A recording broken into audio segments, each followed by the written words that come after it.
Commentary comes from Martin Brundle and David Croft. Welcome along then to the streets of Baku, the capital city of Azerbaijan, and the 2017 Formula One Azerbaijan Grand Prix. For the first time ever in Formula One, Azerbaijan has its name on a Grand Prix, and we have flown 5,545 miles from Montreal here to the shores of the Caspian Sea just to be here. It's the Baku City Circuit, round 8 of this 2017 championship, and a shade over 6 kilometres long, this street circuit with 20 corners, 12 to the left and 8 to the right, and only 280 metres from pole position to the apex of turn 1 to try and pull off something stunning into that first corner. 2 DRS zones, and unlike last year when it was the Grand Prix of Europe here, 2 DRS detection zones as well. That's the scene just behind the temporary paddock and pit lane here in Baku. It has been blue skies pretty much all weekend long. The heat has very much been turned up, as it was in qualifying yesterday, with Mercedes on the tarmac, Martin, turning up the heat on Ferrari. Absolutely, it is so hot out there. Track 49 and falling now, of course, as we get towards the evening. It's a 5 p.m. start here, local time, and 69% humidity. I think that's why it feels extra hot and sweaty out there, Crofty, and it's going to be a long afternoon for the drivers. We've seen how easy it is for them to make one tiny error, probably more so than Monaco even, because the track's pretty slippery and dusty offline, and it just needs one little excess into the braking zone and you're in big trouble.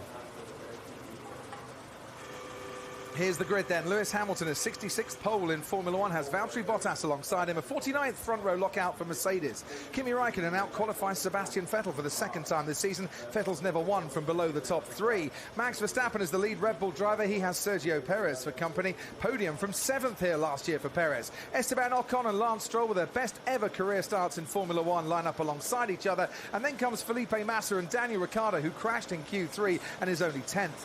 Danny Kvyat starts 11th for Toro Rosso, Kevin Magnussen alongside him for Haas, and behind them in 13th, Nico Hülkenberg with his worst qualifying performance of the year, and Pascal Wehrlein getting Sauber into Q2 for the 3rd time this season.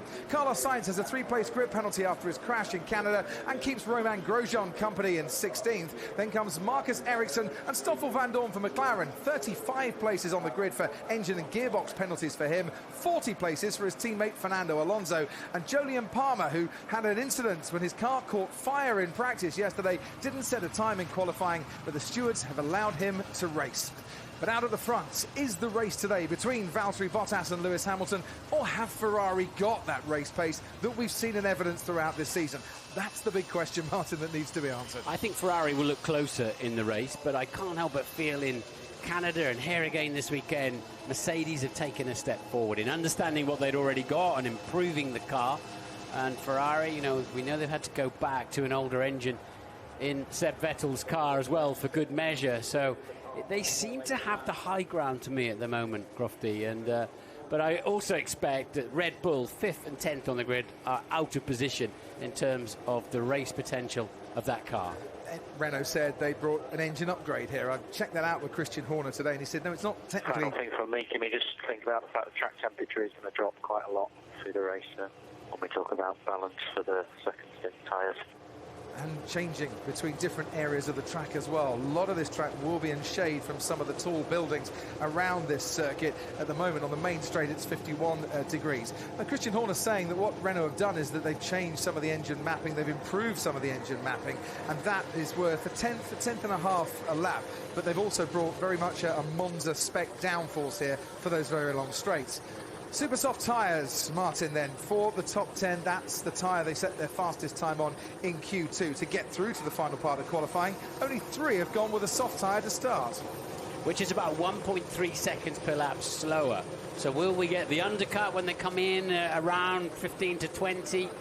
Will they go faster, in other words, when as soon as they bolt the soft tyres on? Or will they, in fact, go a little bit slower, and those that stay out a bit longer, as Vettel did in Monaco, will they gain an advantage? It's a very close call, that. And the clock ticks around to 5 o'clock then, and we're off for the formation lap here. 3.7 miles before the cars line up on the grid once again. Soft tyres on the car for Grosjean, for Ericsson and Van Dorn. which I assume then is 3 drivers gambling on an early safety car. That every driver has to run at some stage the slower soft compound tyre in this race. But if there is a safety car and you've gone with a soft early, then you might be able to make up significant places. Could do good luck into that, and a safety car here is not out of the question. We've seen in the F2 races the track actually completely blocked in that very narrow 7.9 metre wide turn 8, and if you think about, for example, the Malaysian Grand Prix circuit, it's 22 metres wide in certain places, and in fact this track's pretty wide in certain places too down the pit straight. Yeah, it's very much a Gemini track, isn't it? A track of two faces, really. Some parts very narrow, some parts exceptionally wide. And the Drivers' Championship, 12 points between Sebastian Vettel and Lewis Hamilton. Valtteri Bottas, Kimi Raikkonen and Daniel Ricciardo completing the top 5 points all the way down to Lance Stroll. This only 7 metres wide, turn 7 by the maiden tower. And that's where it can get very much blocked if someone comes a cropper, and already we've seen drivers hitting the wall on the inside of that right-hand turn. We're on board with Max Verstappen. I've talked about the shadows, Martin. The sunlight kind of streams through and you go from dark to light within the space of a few metres in certain parts. I hated it. For example, in Melbourne, you do out of turn 5 and 6, there's always a canopy of trees there, and it does affect your reference points. Little dark patches of tarmac or a line or a bump or something. You've got the curbs as well. You've got your brake marker boards up a little bit higher. Of course, you don't always want to look up there, and so your reference points are moving around. And on a track where braking is critical and somewhat difficult from what we've seen, Crofty, then that can be a challenge. There's your tyre strategies. You pit round about lap 24 to put the soft compound tyres on if you've got the track position, if you've got a gap to come back out into. A 2-stop strategy, looking at lap 16 and lap 33, but those that we've spoken to today not feeling that a 2-stop strategy under normal conditions is the fastest way to complete the race distance. And all of the drivers out there, Martin, desperately trying to get some heat into those tyres. Very slow formation lap from Lewis. It's his prerogative, as long as he doesn't accelerate, brake, and keep concertinaing the pack. It's his prerogative as to how quickly he wants to go around. Then he wants them all backed up before he parks on the grid. He doesn't want to be sat there for any longer than he has to on pole position. On his outlap from the garage to the grid, we've actually seen him lock up a little bit and go straight on at turn 2. And we've seen a lot of drivers do that because they applied the brakes this weekend and the grip and the bite just hasn't been there. In the covered grandstands, the crowd all standing now as the cars make their way onto the grid. Our commentary box just on the left-hand side there. We've got a perfect view on the grid here. Everyone seems to be in place at the moment, Martin. From what I can see out of the commentary box window here, yep, they're all on their yellow lines. And I can only see half the grid. There's the president of Azerbaijan looking out. Getting a very good view at the start of this race. Already someone's brakes smoking away on the grid from the midfield. But it's lights out and away we go. Valtteri Bottas pointing towards Lewis Hamilton. Hamilton gets away well, though, and cuts Bottas off down the inside. Goes Sebastian Vettel, tries to get the car under control and loses out to Kimi Raikkonen, so stays in fourth. And the Toro Rosso going wide there, and that is Carlos Sainz from 14th on the grid. And contact there. Kimi Raikkonen has had contact with one of the Red Bulls, I think it is. I thought it was a Mercedes. If it wasn't Mercedes, it is Valtteri Bottas. You're right. Valtteri Bottas having a poor start there as I was looking for Carlos Sainz. Another one with a poor start. Down the inside goes Daniel Ricciardo on Lance Stroll, but he doesn't quite make the move stick. And it's Hamilton out in front here in Baku. But his teammate Valtteri Bottas in trouble, and they're all squirming around looking for grip. And this is the problem Valtteri Bottas has got with his front right tyre. A long way to go from there as well to the end of that second longest circuit in the championship on the calendar. 6 kilometres long. Spa is the only longer one at 7 kilometres. He's got a long way to bring that car back to the pits. Daniel Ricciardo in trouble as well. We saw him dueling away with Lance Stroll, but he has now lost positions as well and has very much come out on the wrong end of that. The There's double yellow flags being waved as down at turn 2 as Sergio Perez goes up in a third place. This is what happened to Carlos Sainz. Now, I think he tangled here with his teammate, Danny Kvyat. There goes Kvyat running wide, and as he comes back onto the track, that's just enough to put Sainz off. Yeah, I think Sainz was wrong-footed by that, but as he lit it up with torque... Yeah, Danny came back like a madman through the track. He just spun up the rear wheels and around it went. Here we go then, the two finished drivers. And that's a heavy contact on the Ferrari as well, which I think then went off to hit the wall for good measure. And well, Sebastian Vettel making up a couple of places there as Bottas and Raikkonen tangled, not for the first time this season. Here comes the Red Bull. Ricardo's ninth. I think he just dropped off the computer somewhere, Crofty. He was showing last, wasn't he? But we could certainly see him out on track. I say 1 minute, we saw him on track trying to get past Lance Stroll. He's still trying to get past Lance Stroll. The next minute, you're right, he was right at the bottom of the computer standings. But Hamilton from Vettel, Perez from Verstappen, and Raikkonen the top 5. Let's go down to Franz Tost as Stroll locks up on the Toro Rosso pit wall. Disastrous start for your team, I'm afraid, there, Franz. You're absolutely right. At first Daniel got the start not as well, and then he came back to the track, and Carlos wanted to prevent any collision, and therefore he spun. I think that we will call him in because I expect that he has a flat spot on the front tires and not to damage anything on the car, but we will see what the next laps will show us. We see a bit of carbon fibre coming off the bodywork there and hitting the Ferrari of Kimi Raikkonen as he goes through turn 7. Do you see it as a racing incident, the situation between Danny and Carlos, or do you actually take Carlos' side and think that Danny should have given him more room? No, it's a racing incident. You know, these are tens of seconds where the driver have to decide, and it was a racing incident, nothing more, nothing less. So will you bring, you said you're going to bring Carlos in for a flat spot. I'm not sure he'll have a flat spot, to be honest, because of the way the car spun, but you might as well try something different on the strategy now. We will see, we will see. We have to look for the next laps, and then we decide what we do. Yeah, because I think there's also maybe the front wing a little bit damaged. We have to wait, we have to look to the data, and then we decide what we do. Thanks ever so much, Franz. As you can see on your screen, Valtteri Bottas into the pits. And a lengthy examination of his car. They changed the front wing and they put on the soft compound tyre as well. And they might even have had to have waited there for the medical car to come into the pits before he could get out again. I think I have damage from debris. We think maybe you had debris in your rad duct. We're monitoring it, Max. And we certainly saw bits of carbon fibre flying about there. Valtteri Bottas then back onto the track.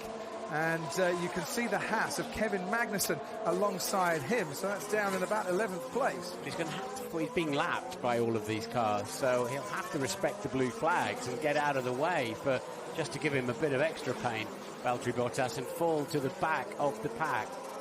And well, he's having a nightmare of a start to this Grand Prix, isn't he? So close to the wall again there, and as I say, they're all lapping him. So we're on lap 3 of this race. Valtteri Bottas and Danny Kvyat. And the stewards noting an incident between Kimi Raikkonen and Valtteri Bottas. And looking at that a little bit more closely. And also noting the incident between Danny Kvyat and Carlos Sainz as well. Which Franz Tost says is very much a racing incident. Yeah, my rear definitely doesn't feel very good. Don't know what has happened there, but something has... straight after the hit, I just lost it. Out in front, though, Lewis Hamilton, 2.2 seconds clear of Sebastian Vettel. Sergio Perez on the podium here last year runs in 3rd place from Max Verstappen and Kimi Raikkonen, Felipe Massa and Esteban Ocon, Lance Stroll, Daniel Ricciardo and Nico Hülkenberg. Verstappen's just set the fastest lap of the race. That's good news for this race.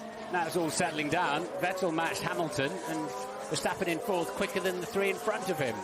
4 seconds covers the top 4. Daniel Ricciardo ahead of Nico Hülkenberg. Hülkenberg's got DRS assistance. And there we go to the 2 McLarens and the 2 Saubers. We have got Ericsson ahead of Wehrlein. Van Dorn down the inside of Pascal Wehrlein. Nice move from Stoffel Van Dorn. Fernando Alonso's waiting there as well. Switches to try down the inside. Under braking. There goes Fernando Alonso and almost touches And if he does touch, it's a very slight one with the Sauber. And last year's Ferrari engine, this year's Honda engine, in a straight drag race down towards turn 3. Who's going to come out on top? Fernando Alonso is, and goes up into 15th place. Remember, Eric Bouillet told us in the pre-show that they've taken some wing off the McLaren to try and make it a little bit faster down the straight. We saw the acceleration, the 2016 engine Sauber. Okay, Valtteri. Hey, Fermi, stop for a nose change. And you could see the Sauber just out-accelerating the McLaren. Then the McLaren came back, it must be said, when, of course, we've got their batteries to play with as well in those situations. That's worth 160 horsepower. So there goes Sebastian Vettel down the inside on Kimi Raikkonen, gets a little bit squeezed. You can see Kvyat going wide, and Carlos Sainz now getting ever closer to his teammates. He had to give him a bit more space, and the chasing pack lucky there not to collect Carlos Sainz. Yeah, Carlos a bit frustrated with his teammate coming back on, and then in a big attempt to make sure he was ahead of him, got dialed in a touch too much throttle because they weren't going to contact, but and did he tag the wall with the left front wing there? And Vettel got so close to running into the back of his teammate before Valtteri Bottas finally achieved it. Just looking there, I think Kvyat got caught out by Lance Stroll braking a bit early as well, and that's what forced him to go wide. That's the incident between Bottas and Raikkonen. It cannot be again the same guy hitting me. I don't know if I have a punch or... Okay, I'm watching the pressures. Everything looks fine so far. That's great car control from Sebastian Wow. Vettel. That really is. The Ferraris nearly didn't make it to turn 2. No. That was... I'll tell you what happened with yes. Bottas. He clipped the curb, didn't he? He did. And that Jumped off the curb. shunted him right. Yeah. And he had no chance of avoiding Raikkonen. Let's see if Kimi's got... I think Kimi left him enough space, and, you can't vanish. It just about left him enough space. And, as you say, a little hop across the curb, and the inevitable. And damage to Kimi Raikkonen's Ferrari as well, but very much the Mercedes coming off worse in that particular tangle. Now, I note that Romain Grosjean has also been into the pits and back out again on the super soft tyre. He started on the soft compound tyre in this race. Ted, down to you. Yeah, so Grosjean, Crofty, it looks like trying what he did in Canada, which was do more or less the whole race on one set of tyres. So he might go with his super soft tyre to the end. I'd be impressed if he can make it last. Kimi Raikkonen still complaining about the rear of the car. Understandably, the hit on that right rear. No battery. Okay, stand by. No battery for Marcus Ericsson, losing energy recovery system deployment down the long straights. Ted, back to you. Yeah, so it looks like the tracking might be out on that right rear. Very little they can do on that in the pit stop. They're not bringing him at the moment. Thank you, Ted. Gap out in front was 2.6 seconds. Now 3.2 seconds between the man second in the championship and the man leading the championship. Sergio Perez keeping pace with Sebastian Vettel, only 1.9 seconds behind him. We look a little bit further back. Nico Hülkenberg under pressure here and slicing his way through the field. Car number 77, Valtteri Bottas, but he is a lap down, of course. Into the pits now comes Daniel Ricciardo. A long, very long stop. Were they changing the nose? Didn't seem enough time to be changing the nose. But they've got to do something for Ricciardo. He's going around in 1 minute 49s behind Lance Stroll. And the leaders are in the 46s and 47s. He was tucked up there and clearly couldn't overtake. Jolyon Palmer in a bit of a duel with Pascal Wehrlein. Palmer has got himself up into 16th place, or 15th place, I should say, after Ricciardo's pit stop. Why would they bring it? They bring Daniel Ricciardo in. They put the soft tyre on, sent him back out into the racetrack again to try and go to the end. They might do. Van Dorn, they've done the same thing with the McLaren as well. That's why he's dropped out of this particular fight. We saw him in the background, didn't we, in Ricciardo's pit stop. So it's a long way to go if that's the target. Well, Van Dorn started on the soft tyre, didn't he? Yeah. And he's gone on to the super soft to give him a little bit more pace. Yeah, super soft all the way to the end. I don't think so.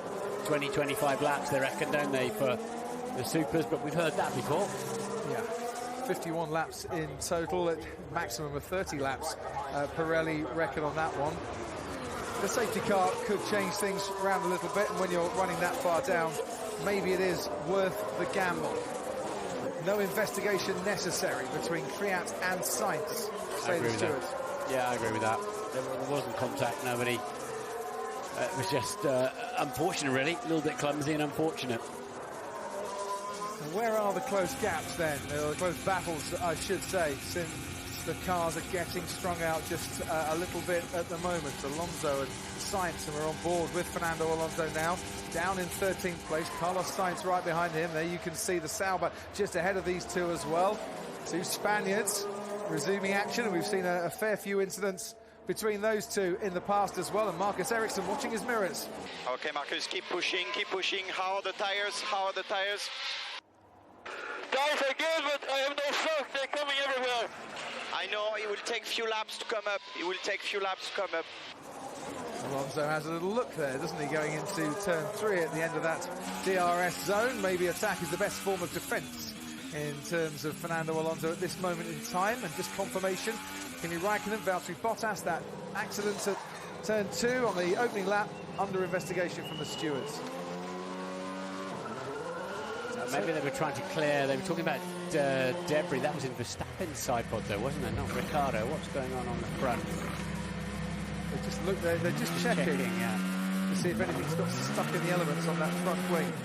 No further action. Bottas and Raikkonen just flashed up on our screen.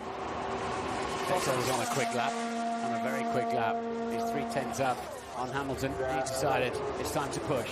Okay, Dale, brakes are now fine. Everything is okay. We had some debris in the brake scoop and everything got very hot very quickly. So now debris is clear. You are free to race. Let's go. Oh, that explains his pace. Understood. That explains his pace. Let's get stuck into it now, mate. He's got a lot to make up from where he is now, though. Down to 17th place, Daniel Ricciardo. But interestingly, despite Vettel doing purple sectors, first and second sector of the lap, Hamilton was 3/10 quicker in the final part of the lap and actually pulled away a 10. On board with car number 3, Daniel Ricciardo, and he is gaining on Pascal Wehrlein ahead of him. This has been the fastest car this weekend, has the Red Bull in a straight line, with Red Bull trimming the downforce and going for all-out speed down the straights. That was fairly easy for the Australian. Moves up a place, but only into 15th. He's got, as I say, a very long way to go. So Bottas losing 18 places at the start. Bit of smoke out the back.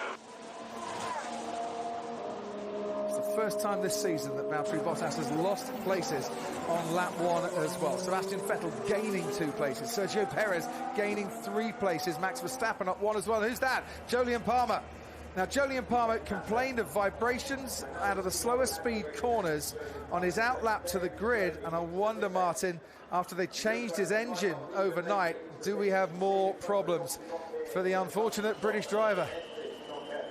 Switch off, please. Switch off and coast into the pit entry. Be careful, the brake pedal might be long.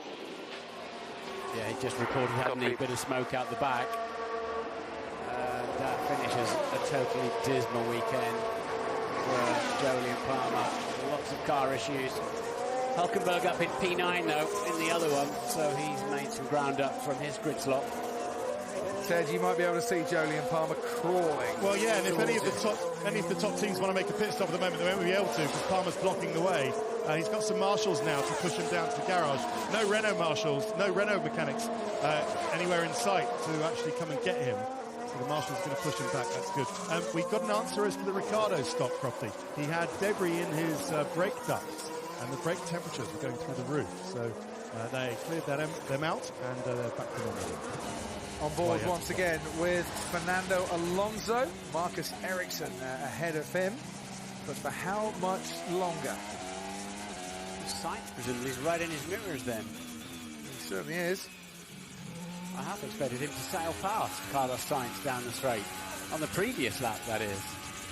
Well, they're both getting DRS. There goes Fernando Alonso now. He's going to try going around the outside here, and does very easily on Marcus Ericsson. So Alonso's getting stuck in this afternoon, and Carlos Sainz is going to have to wait a little bit longer. Should give Alonso a nice little cushion between himself and his fellow Spaniard here. I think Ericsson's waiting for his battery to come back into full life. So it's the equivalent of 160 horsepower that'll get a small family car along the road at plenty good enough pace. And that's just the extra from the batteries. So here's the problem that Carlos Sainz has got, Martin. Where's the gap to try and force his way past Marcus Ericsson in the next mile or so. I thought he'd screen past him down the straight, frankly, but he hasn't. And right on the tail of this, Daniel Ricciardo as well. You can see the Red Bull trying to push the junior Red Bull along a bit faster. And this is where Ricciardo's sensors will go into hyper mode. I ask you one thing, Gary. If the car becomes dangerous because of the brake, you stop me. It's just going now. Okay, understood. Romain Grosjean, just asking there is race engineer Gary just to give him Gary Gannon to give him a bit of help, because I don't think he trusts the brakes, and I don't think anyone at Haas really trusts what's going on with the brakes at the moment. You said on the grid board, Martin, inconsistencies all weekend long. Yeah, and we were talking, weren't we, this morning to the team, and they just couldn't. They put a set of brakes on, they don't know what they're going to get. Some are great, some are not. Now, there goes Carlos Sainz on the Sauber. There goes Daniel Ricciardo on Carlos Sainz and the Sauber. So Marcus Ericsson goes down into 15th. Carlos Sainz now 14th. And Daniel Ricciardo's cleared 2 cars in the process of about 100 metres. Yeah, I started to say before we got that radio call that Ricciardo is in dangerous territory. He's recovering in a much faster car, and he's coming up against 3 other cars who are swabbling, and their focus tends to be on each other. It's cost many a Grand Prix result, that has. We may have a blocked front right brake duct. So there's debris maybe from previous accidents, as we see Jolyon Palmer retiring for the 3rd time this season. We've also seen, Martin, things like carrier bags get in the way. Romain Grosjean last year had one of his radiators, didn't he, which halted his progress for a while. And oh dear, there is Danny Kvyat, stopped by the side of the track.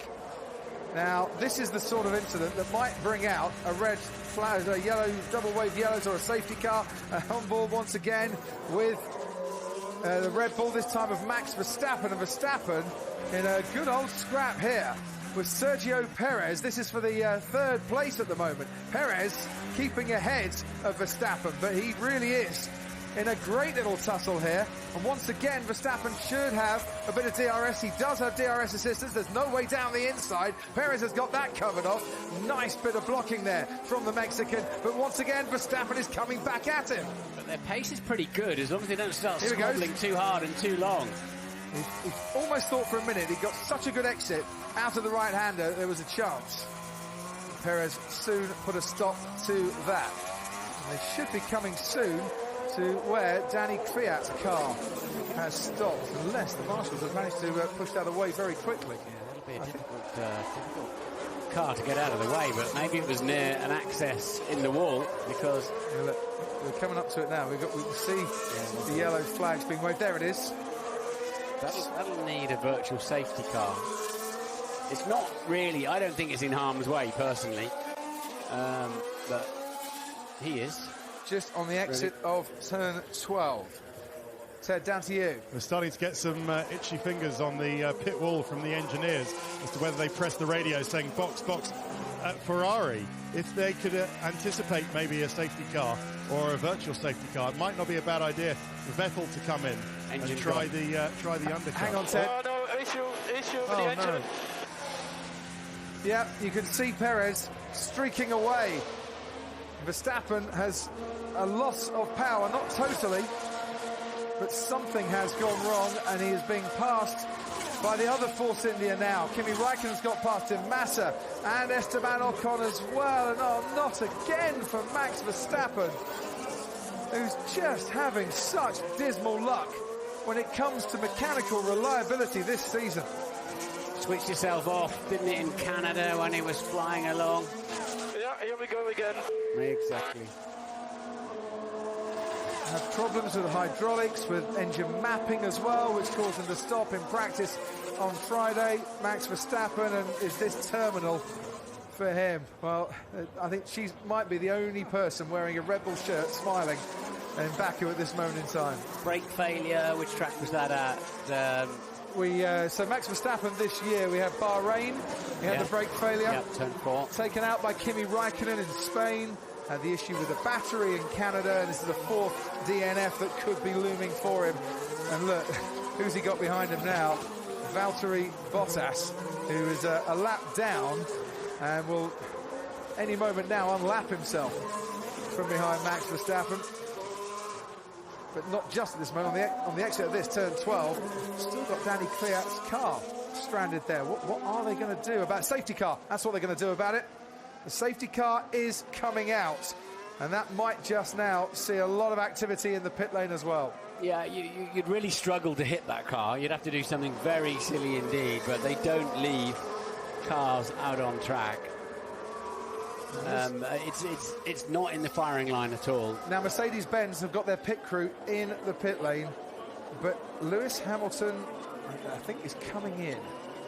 They're going to have to, well, they don't have to stack the Mercedes because Bottas is out of the picture. Right, so there goes Hamilton. Also coming in, Sebastian Vettel.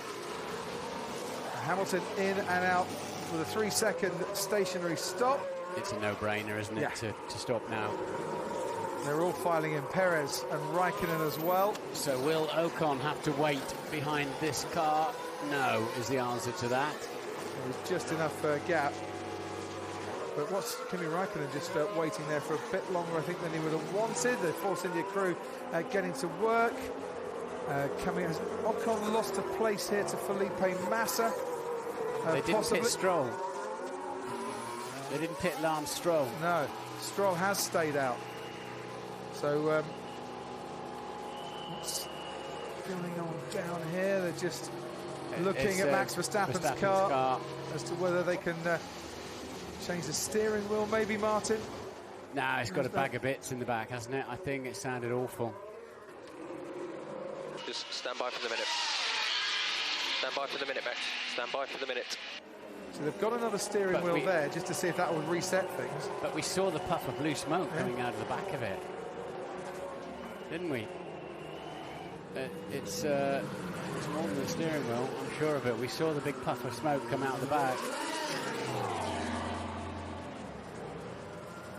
See, Verstappen, he undid his belts. Yeah. Max, that is the end for us. I'm sorry about that. And confirmation then, 4 retirements in the last 6 races for Max Verstappen, who's just getting absolutely no luck whatsoever at this moment in time. So Hamilton continues to lead, pitted, and went back out in the lead. Sebastian Vettel pitted and went back out in second. Lance Stroll is now up into 3rd place, virtue of the fact that he hasn't actually stopped yet. Sergio Perez, who has stopped, down in 4th now. Kimi Raikkonen, Felipe Massa ahead of Esteban Ocon, Nico Hülkenberg ahead of Kevin Magnussen. The safety car is driving so slow, it's dangerous for us. We can't get the temperature in these tyres as it is. And then Daniel Ricciardo completing the top 10. Then comes Sainz and Van Dorn, who stopped early. Ericsson, Grosjean, Wehrlein and Bottas. The 3 that are out, Verstappen, Kvyat and Palmer. Did this safety car go any faster for the drivers? Honestly, if you're in the safety car, you'd be moderately terrified. They're pushing quite hard. He's a quick driver. So whether he's giving it full beams down the straights, it didn't look like it there, did it? But the advantage of a safety car now in clearing that car away is you get the pack all in one place on the track and buy yourself some time. Now look at this on Kimi Raikkonen's car. Now, as Ted said, he's been complaining about debris and complaining about damage on his car. Sort of a barge board was stuck down. Now they're pitted. See, Massa was ahead of Stroll, so maybe they just didn't want to double stack, but that's going to cost Lance Stroll, depending on exactly where the pack get to. By the time he comes out of the pits, he might be all right. I think it might have cost him quite a lot, actually, Martin. Yeah. He's coming back out onto the racetrack now. Valtteri Bottas has unlapped himself behind Stroll, who now comes out just behind Ocon, actually down in 7th, so not too bad. No, it wasn't too bad. So if they release the lapped runners, that will put Bottas back onto the lead lap. It will. Which they tend to do after a safety car. With a virtual safety car, cars are still coming around all the time. They're not, they're spread out around the track. The actual safety car backs them all up into one sort of crocodile tail, in one part of the... but it's, I wonder if he could cover that with a virtual safety car. Ted, down to you. Yeah, so firstly on Williams, it would have been very tight for them to stack both cars in the pits and not obstruct Force India. Stroll, when he did stop just now, had to be held because the Renault of Hulkenberg was coming down the pit, so he lost a little bit more time on that. It was spot on in the pit window, wasn't it, Crofty? Lap 12. Hang on, Ted. So just feedback, Kimmy, we have seen the car heavily damaged on the left-hand side. I'm sure that's where the loss is coming from. Nothing we can do for now. So it's spot on for the cars in the top 4 or 5 to actually make it to the end on these soft tyres. The people who had to pit earlier, Daniel Ricciardo and Valtteri Bottas, have actually changed their tyre strategy yet again. They've both gone back on to the faster super soft tyres, the red stripe. Yeah, well, everyone else on the soft. Well, pretty much everyone else on the soft. And you can understand Hamilton's concern, and probably a lot of the other drivers' concern. Those soft tyres will be losing temperature massively behind the safety car, which has come out because of this. Danny Kvyat stopping by the side of the track. Franz Tost, can you shed any light as to exactly what happened? We don't know exactly what happened, but we lost the complete electric for whatever reason. There was no energy anymore, even not the radio, nothing worked anymore, and therefore it's difficult for us to estimate what exactly happened on the car. It has to be said that this weekend we have seen a lot more unreliability from these hybrid engines. Is there a particular reason for that? Is it track specific, France, or what? No, I don't think it's track specific. There were some problems also in the past, and regarding Toro Rosso, it was the first failure. If it was the power unit, we don't know yet. France, we saw as we're watching Lance Stroll trying to get his car slowed down for the speed limit line. Whether he did or not is another matter. I must say your car looks a bit precarious on the strap that it's on the crane. Do you often get damage when they're taking cars off the track like that, when you get them back? Unfortunately, yes. I hope that they do a good job, because the car doesn't have any damage currently, and I hope that we get back a complete car without any damage. Thanks ever so much, France. Commiserations. And let's hope that Carlos can get to the end of this race. This time last year, both Toro Rossos were out here in Baku with suspension failure. So far on lap 15 in Baku in 2017, one has gone because of a loss of electrics. Jolyon Palmer out of this race as well with mechanical issues. Max Verstappen with engine problems, we think, in his Red Bull as well. So 3 out of the race. Valtteri Bottas right at the rear. You need to push up to the cars ahead. I mean, I'm right on his tail, you know, but the safety car is really slow. It does look slow, but then again, this is a very slow section of track anyway. Yeah, it's normally a bit more honest door handles than that, isn't it, the safety car? I wonder. But then, you see, there's people on the track here, Martin. There's a car and there's a tractor as well. Well, actually, that's been cleared. But that, if there were people there, you would imagine why the safety car would have been going slow. The lap cars can now overtake. Which of those running, that's only Valtteri Bottas.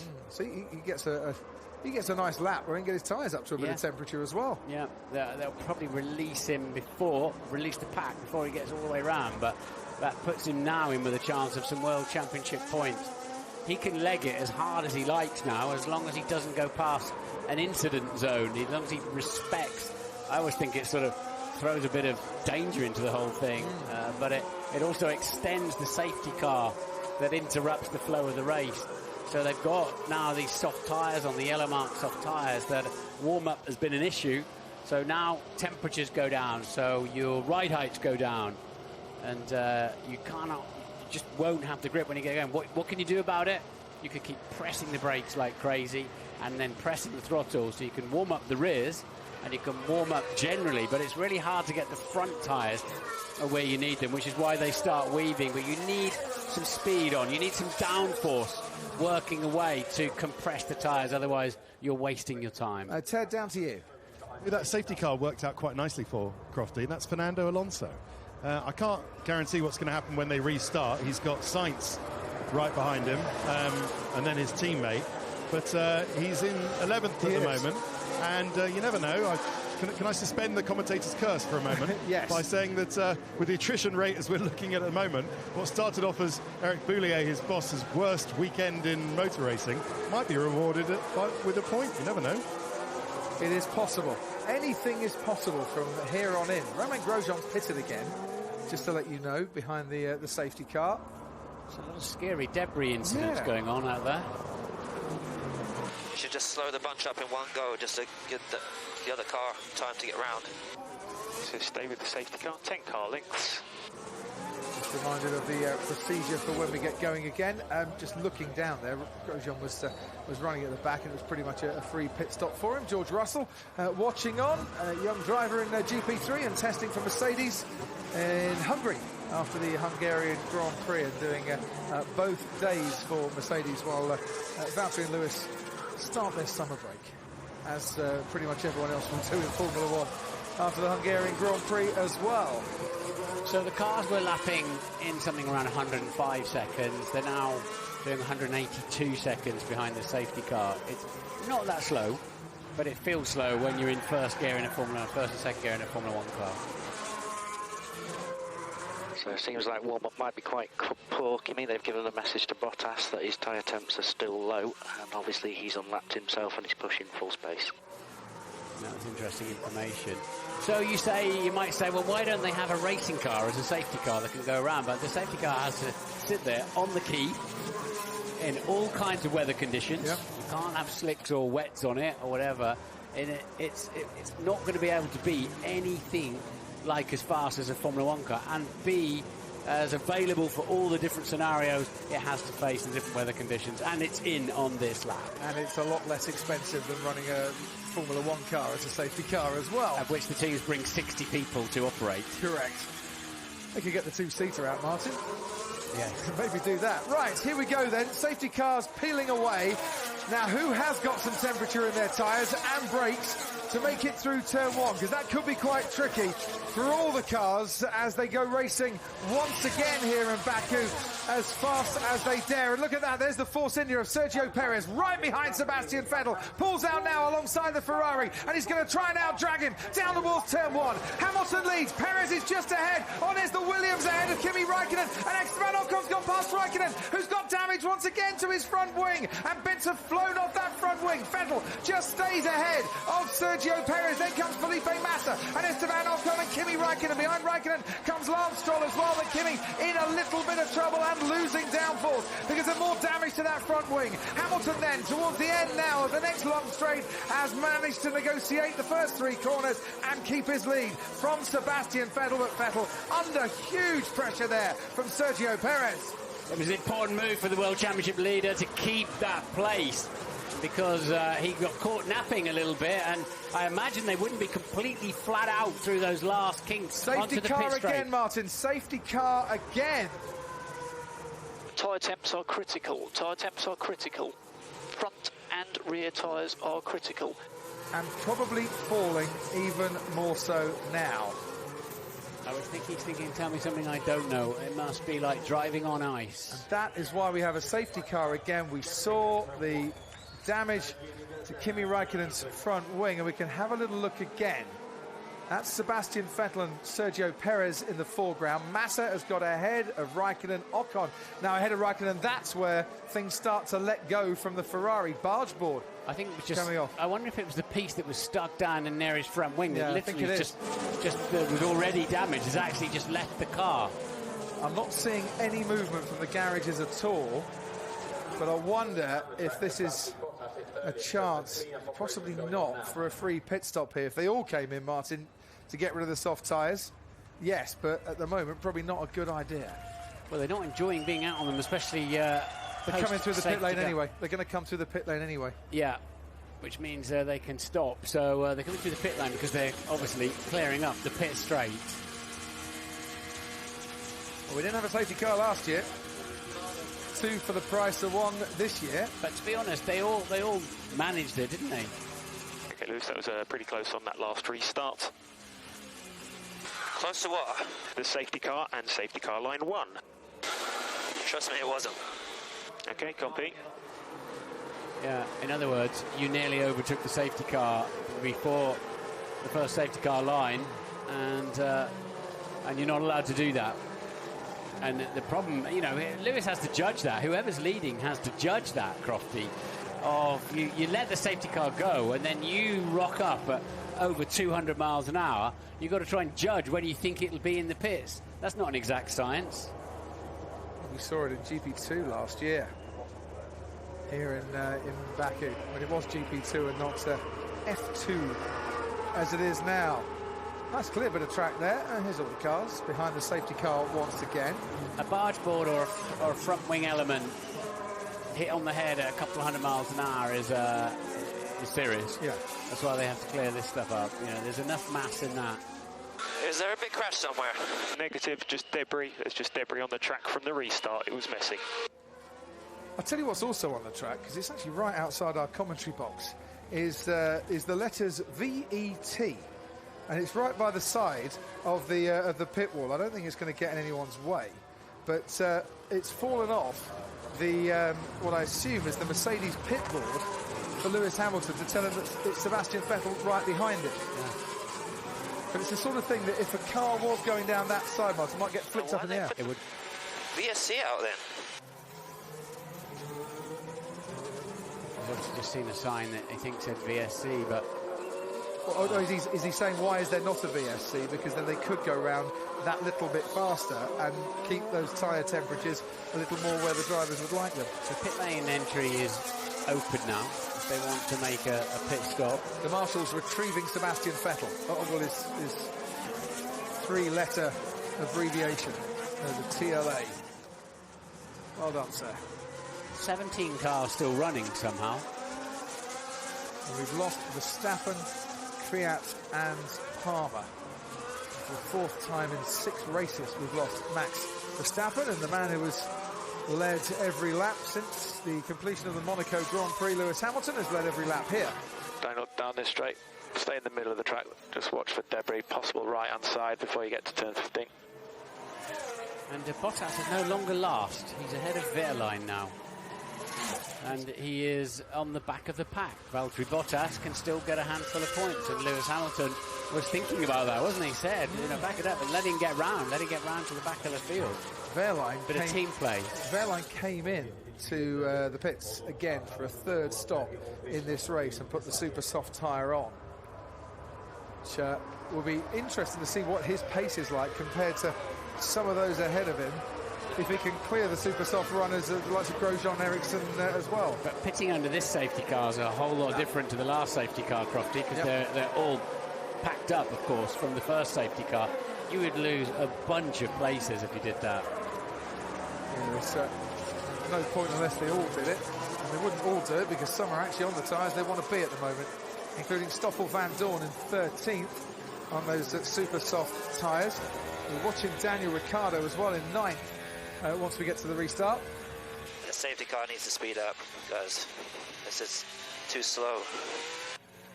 Ricciardo on the super softs, ahead of him Nico Hülkenberg on the soft tyre, as is Lance Stroll and Kimi Räikkönen as well. So Ricciardo, after the early exchanges where he had debris in his brake ducts, is Martin not in a bad position if he can get some overtaking done. You're right. Yeah.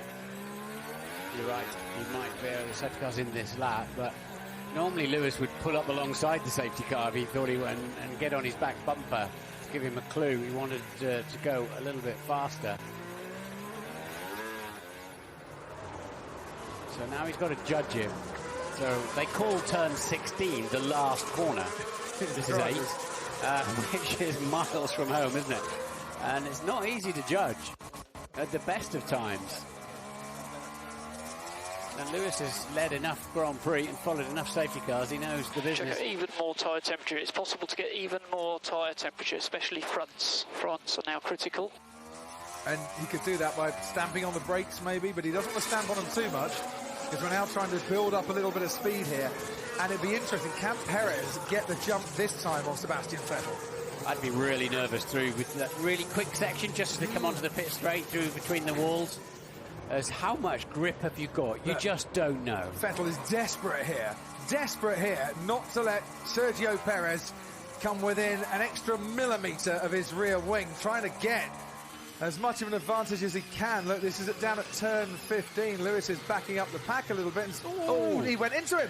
He might have lost a bit of front wing there, Sebastian Vettel. And he's saying to Hamilton, what did you do? You stamped on the brakes, and I might have damage now on my front wing as a result of it. And I've got Sergio Perez right behind me, and this could be very, very tricky indeed for the championship leader. And there's a big come off his front wing as we get racing once again. Hamilton then leads them down the straight. Sergio Perez already pulling out to the right-hand side. He's after Vettel. Felipe Massa's after Vettel. And as we see Sebastian Vettel under pressure now, down the inside, goes Felipe Massa in the Williams. Can't quite get past him, but he still might hang on in there. The two Force Indias scrapping away. Perez has lost a place to Massa, and Vettel somehow manages to hang on to second place. Well done, Massa, as the two Force Indias collide there, and there's big damage to Perez's front wing. Both damage. You're right, Esteban Ocon might have a puncture there in his right rear as well. But the two Force Indias allowed to race by their team, and they've come a cropper there as Massa still continues to press the Ferrari.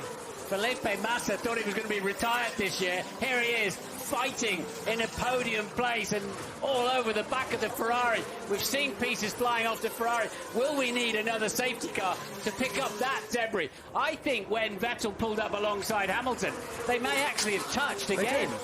Certainly something flew off the front wing. It looked like a Vettel's Ferrari. Oh, definitely. No doubt about that at all. And is Raikkonen in trouble here as well? Looks a bit like a puncture the way his steering's handling. Yes, it is. Right rear puncture. Oh, he's down in 15th already, Kimi Raikkonen. Safety car. For the third time in quick succession, another safety car. This is turning into a dramatic afternoon on the streets of Baku, where Hamilton is hanging on to the lead, but behind him, Sebastian Vettel under all sorts of pressure. Felipe Massa making up places and now into the podium positions, and the two Force India as well. The debrief is going to be a bit feisty tonight in the Force India garage. Big puncture there for Ocon. Yeah. What did Esteban do, guys? Checker, we think front wing, confirm, we think front wing. No, the car is just pointing to the left massively. Damage. Right rear puncture. So Ocon basically shunted his teammate into the wall there, Martin. Yeah. Was there a gap? Was he entitled to go for it? No, I don't think up against your teammate like that, it was all getting pretty punchy, wasn't it? But I think I would give that one to Esteban Ocon in terms of blame. Perez saying, look, steering's not straight either. Kimi Raikkonen, and that's not just a puncture, that's causing a huge amount of damage, I suspect, Martin, to the bodywork and the floor. Oh, slow down, Kimi. Okay, now I got puncture from debris. Right, so the Force Indians have made their way back. Ted, down to you. Yeah, but even the pit crew don't know which one's going to come first. It is Sergio Perez without a front wing, and it looks like they're going to get him out of the way because they believe he's absolutely... Sergio's kind of... He's coming right straight towards me and doesn't know what's happening. No, it's car off, so they know that it's terminal to Sergio Perez. I'm interested in how they know that, Crofty. Is it obvious to you? Because Esteban Ocon behind him, he's the one who's getting service. They can't actually get the car up to reach both cars on, to get both the tyres Ferrari's on. out as well, Ted. Yeah, he can't drive that. He's ripped the floor away. That's out of the race. Kimi Raikkonen. And there's Ocon rejoined. I tell you how they'll know by the push rod loads, Ted. They'll know from his push rod loads on the telemetry. Oh, yeah, I can see it now. Front left wishbone cracked. Yeah. And that is Sergio Perez, 37 race finishing streak, 4 short of the all-time record for classified finishes, ending here in Baku this afternoon. Nick Heifeld carries on with that record. Okay, Kimmy, we go ahead with a change. We'll look at the car, decide what to do. So they're going to try and... I'll change the rear wing, because the end plate is broken. That's exactly what they're going to try and do. Switch off, Kimmy. That's got about 3 hours work on it, the under tray, everything. The amount of safety cars we're getting here, Martin, they might still have a chance. Now, Sergio Perez, they pushed back to try and service the car whilst the marshals try and clear the track. And you'll notice from the graphic and the tower on the left-hand side of the screen, not only Felipe Massa up into third place, but Lance Stroll now running fourth for Williams, who are benefiting massively by the two Force Indias coming together. And Daniel Ricciardo now up to fifth, managed to get past Nico Hülkenberg. Okay, Checo, yep, you are out. So they're still trying to strap him back in for some reason. That might be an old radio message. Yeah. And that's an old bit of Formula One car. It's not going to get used again. What a chaotic race. Kimi needed to be doing about a quarter of the speed he was, but he had a long way to get back. But look at the whole of the undertray. And the other side's all smashed up as well from the other incidents he's had. Yeah. It's been demolition derby for Kimi Raikkonen on this Sunday. Let's have a little look again. There's a gap down the inside, and once again, Ocon got onto the curb in the same way Bottas did to Raikkonen. Ocon took too much curb. And then Kimi just ran over this debris, and that is what punctured his tyre. Didn't hit anything. Now, the stewards, meanwhile, who've got a busy afternoon, and have had a busy afternoon, are looking in to the turn 16 incident between Lewis Hamilton and Sebastian Vettel, in which, from what we saw, Lewis applied the brakes quite sharply, and Sebastian Vettel went into the back of him and damaged his front wing. You're not allowed to accelerate, brake. We were talking about that earlier on, but he also then had to let the safety car get away. Yeah. So I don't think I can't see they'll be penalising Hamilton for that. Now, what fell off the Ferrari? And how much does it matter? It looks kind of all right from there, doesn't it? But something came off it, without doubt. I mean, it wouldn't have been something from the rear of the Mercedes, but there was definitely something flew off. Yeah. We have lost from this race. Sorry, Martin. I can say Force India had a chance here of a dramatic haul of points. And by letting their drivers race, which Otmar Safanow, the COO, said that's exactly what we're going to do, accidents happen. Yeah, I think ideally will be red flag. It's true, there is debris everywhere. And it's too fast in this circuit to have this risk around. Well, we wouldn't mind that at the moment, Alonso. Red flag, they could change the tyres. That's the damage on Perez's Force India. That's where you can see front left suspension there. He's not going to go any further. Alonso currently running in 8th place in this race, but he'd dearly love, I'm sure, to change the tyre and to get back onto the super softs. We've lost in this race. Danny Kvyat with an electrical problem, Max Verstappen with an engine problem, Kimi Raikkonen with all sorts of debris, breakages, punctures, you name it. Raikkonen's had it today, and Sergio Perez with a failed suspension there as well, and they have red flagged this race. The drivers will now come into the pit lane whilst the marshals get a proper chance to clear up this track with all the bits of carbon fibre that are strewn around it. The red flag is being shown and deployed, and on lap 22 the racing will stop for a while. So is it a broom and dustbin? Is it a machine? Is it a cleaning machine they're going to put out? Well, they have had blowers here, actually blowing bits of debris towards the side. I've seen those.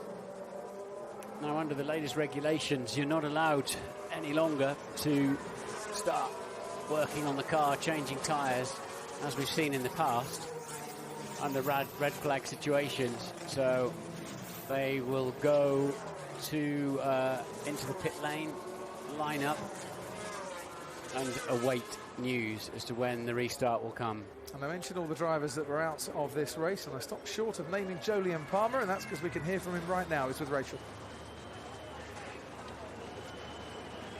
I'm not really sure what to say to you right now today. Just first of all, problem was the engine, was it? It was, yeah. I had a bit of a misfire already on the way around to the grid. It was getting a bit worse and worse, and then eventually it stopped. So we had to turn it off and save it for another day. Reset and go again, I guess? Yeah, I think so. I mean, it's a shame because, you know, I was hoping for the chaos race that it's actually turning into at the moment. We're getting up to 15th and catching a big group ahead. So actually, I was feeling quite good out there. But it's just been one of those weekends. I think I've done about 30 laps this weekend. It's been crazy. But hopefully I've said this a few times this year, but I'm really confident / hopeful that this will be the end of our bad luck now, and we can get to Austria and clean slate, get some points, get some good results on the board. It's almost the chirpiest I've seen Jolyon Palmer so far this weekend. He's not been a very happy man at all. Nothing he could do about it today. 11th in the last couple of races, retiring from this one. And this one is turning into quite an afternoon. The two championship protagonists, first and second once again. Hamilton, who came into the race with a 12-point deficit, leads from Sebastian Vettel. And Williams, the last team to actually lead a race outside of Mercedes, Red Bull or Ferrari, and that was at Silverstone in 2015. And the next two cars down the road, Massa ahead of Stroll, and boy did they need a big points haul, given that they started this race 7 points behind Toro Rosso, but 48 points behind, 47 points behind Force India.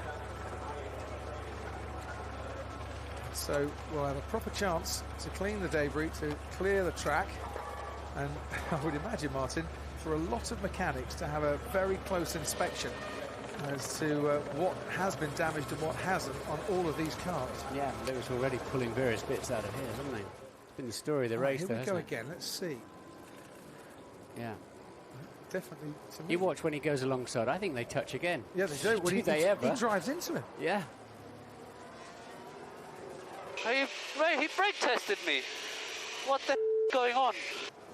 Understood, we're reporting it. Focus on I have damage, I think. Hang on a minute. He's got a front wing end plate that's come off there.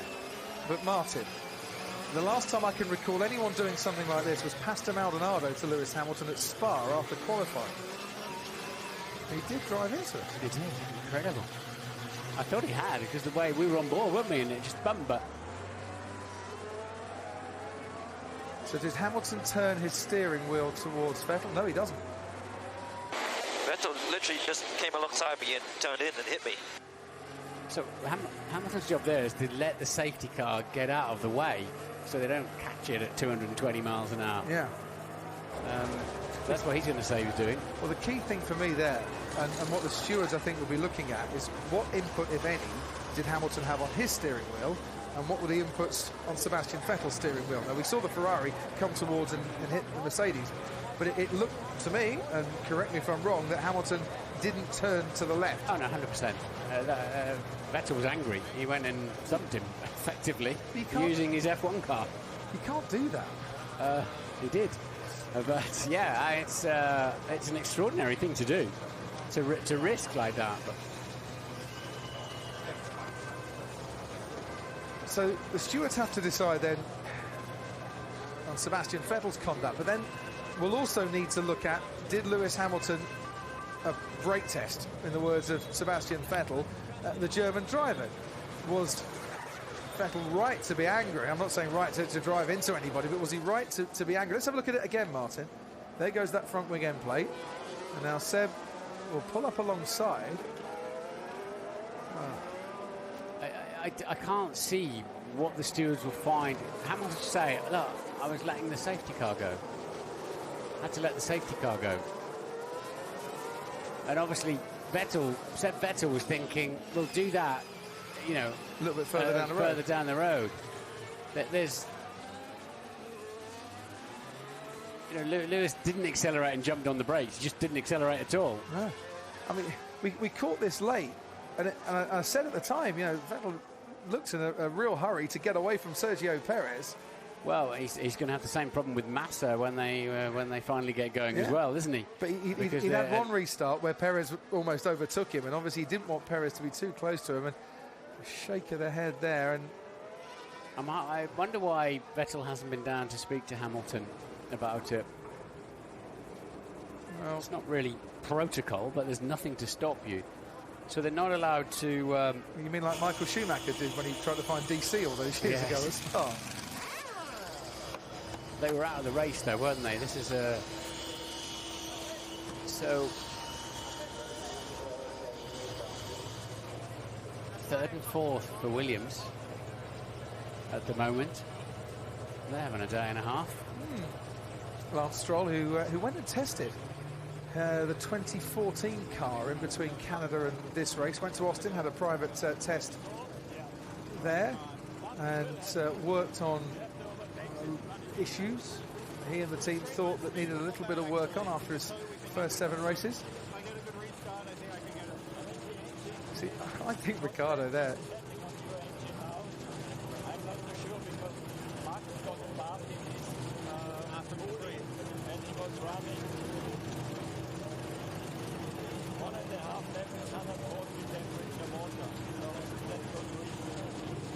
So I think the conversation there is you cannot follow the Williams. You've got to pass them, otherwise you're too close to overheating. His problem, of course,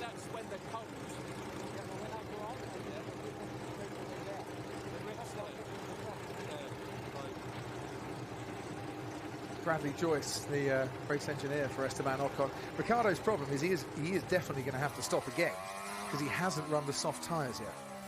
It's a mandatory tyre. Unless he puts the soft on now, which you feel might not be the best idea because he's going to be that much slower than, well, you see that again, than these guys who you assume are going to go straight back on the super soft. That's a fearsome temper Seb Vettel showing there, because the chances of breaking your front suspension are quite high if you pull that trick. I rather get the feeling we might have a few tweets about this. Hashtag Ask Crofty after the race.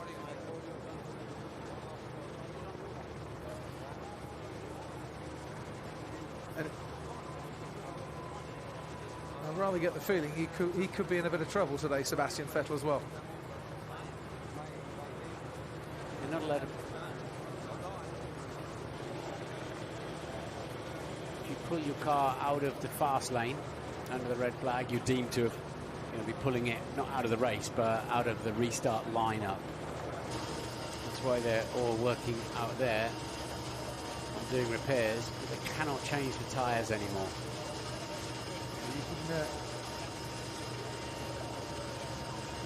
I'm sure that got implemented this year, didn't it? You can't change the tyres. It can for next year. I know you can't for next year change the tyres. It was implemented in 2017. That Okay. was solve that was solve Ricciardo's problem, but it's based but he in. will have to stop again. It was based in Monaco, wasn't Yes. it? When right at the end of the race, when tyre wear looked like it was going to be a deciding factor in the race, they all got a brand new set of tyres.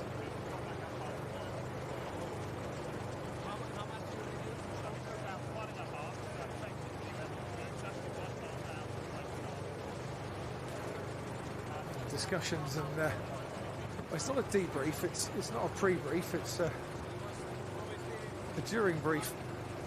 The stewards confirming they are looking at that incident between Sebastian Vettel and Lewis Hamilton. No great surprise there at all. Fernando Alonso in a very good position at the moment to be scoring points once we get this race going. We have still got a lot of laps to complete. What do you say? If you're Maurizio Arriva-Bene, what do you say to Sebastian Vettel? Do you need to try and calm him down? Probably, and just sharing anything they've learned from the pit wall and other data that the driver's been too busy to know about or care about. I think if anybody takes a penalty from that incident, it'll be Vettel.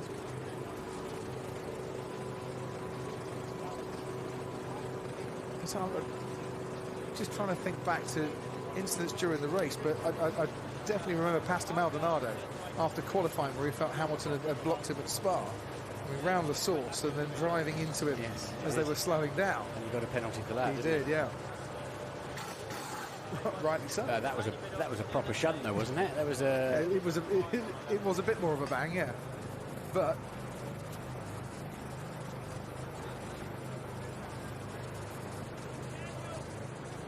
already Daniel Ricciardo has had an eventful afternoon, shall we say? The clock ticks past 6 o'clock here in Baku. I seem we're all right for time in terms of sunlight here. The track temperature falling as well. 44 degrees, and that's how they are sweeping the track and getting rid of all this debris. We're not in danger of running out of daylight here, as we were back in Korea, for example. That was an evening. Yes. I looked out of the commentary box as the drivers crossed the line of the checkered flag, and it was almost pitch black Yes, out it there. was, and the podium was in the dark. Yeah, it was. So they've got to run a maximum of 2 hours in the race within a 4-hour period. So that's why you see one of the clocks, I've got it up on screen, one clock stops and the other clock doesn't. The race clock stops, but the overall time will not. And if the race can't be completed, to get full points out of this race, 51-lap race, it'll be after 39 laps. So we need to get 39 laps in to get full points in this race. There's confirmation that we have 10 minutes to go until the race restarts. Uncle Paddy getting a message there. And I have seen quite a few fans behind our commentary boxes in the fan zone here in the park area. I'd say it's the highest attended race, but there's a lot of British fans have come over as well. Great to see them all here. I think even a couple of fans got engaged in the Mercedes garage on Thursday. Good for them. So it's been amazing, isn't it? The two Force Indy boys hit each other. The two Ferrari boys nearly hit each other in the first corner. Two Toro Rosso boys nearly hit each other. And Sebastian and Lewis. Yeah.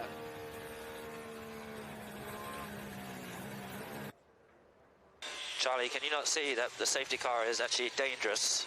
If we put this, just make us all go slow with the VSC, there will be no crashes.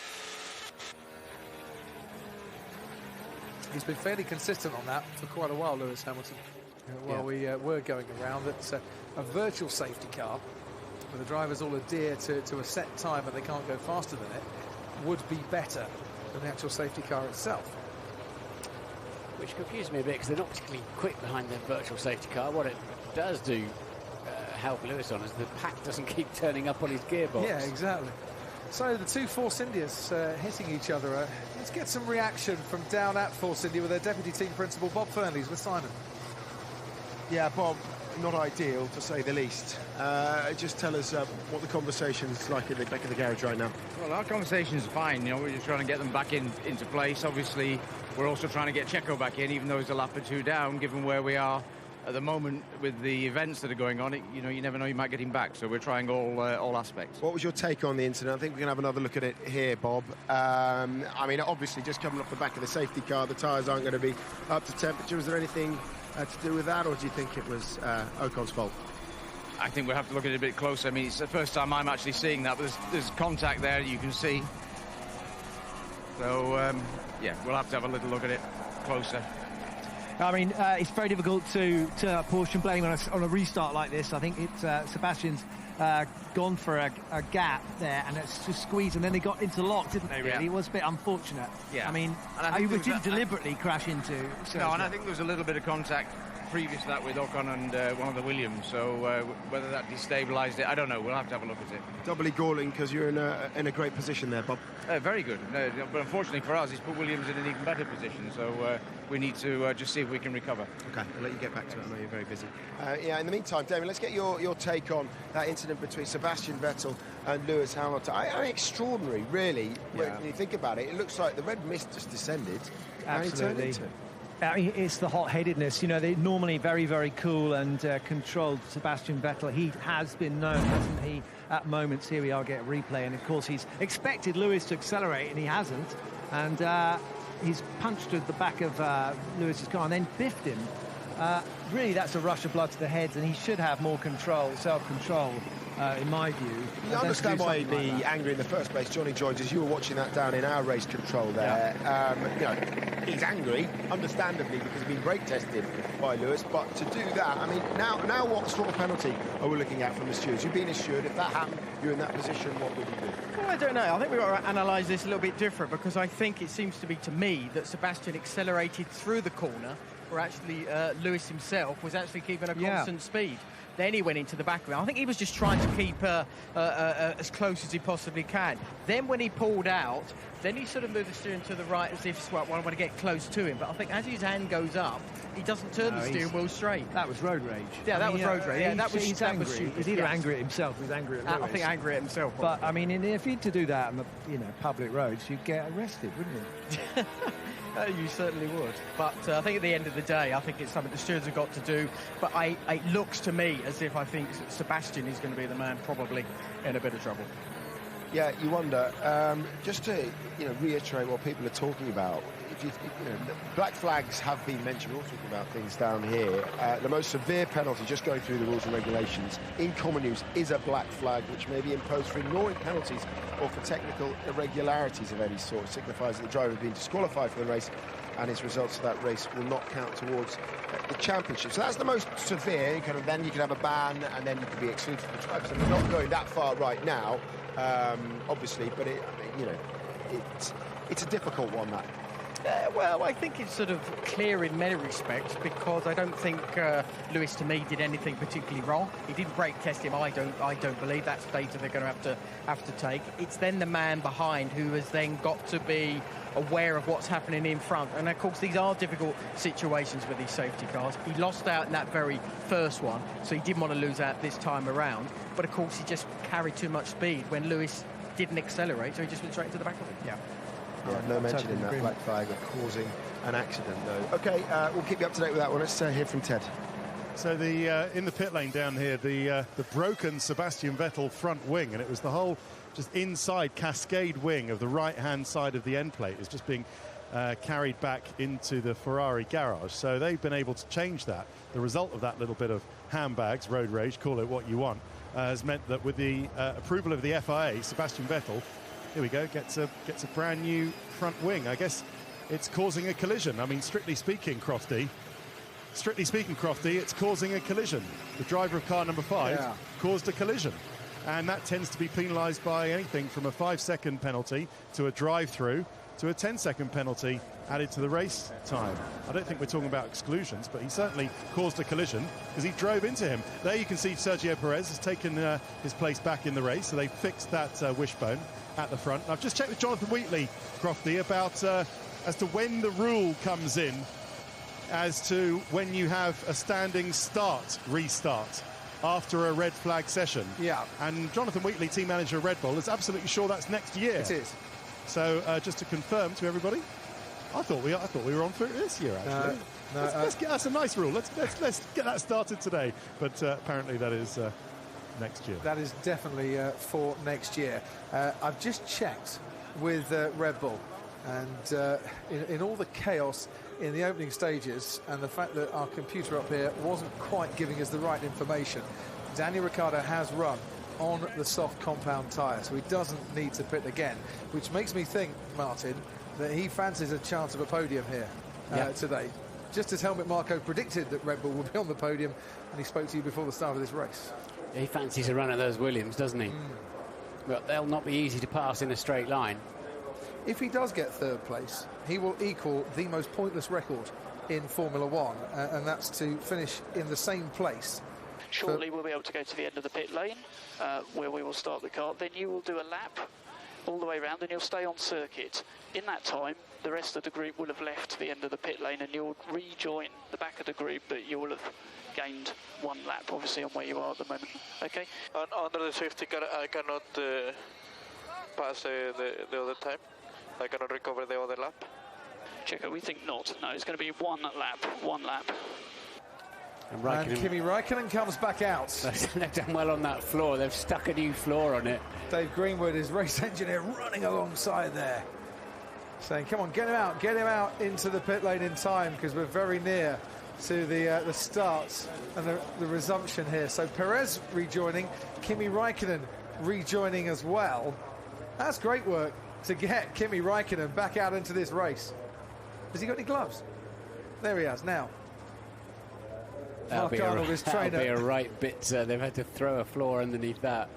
But I would assume that they can't unlap themselves, the back markers, because they don't need to. They can stay out of the way. The only reason the cars unlap themselves is because they need to get out of the way of any battles ahead. What are they going to do for this start? Because it's going to be more dangerous now, fresher tyres. Sorry, Lewis, it's Shop here. The only thing in the rules that they can do is a safety car restart. It's the only option that they've got. But we took your point that VSCs are a lot easier than doing restarts. Right. As the leader of the race, he's a little bit concerned, isn't he? And where's Kimi trying to go?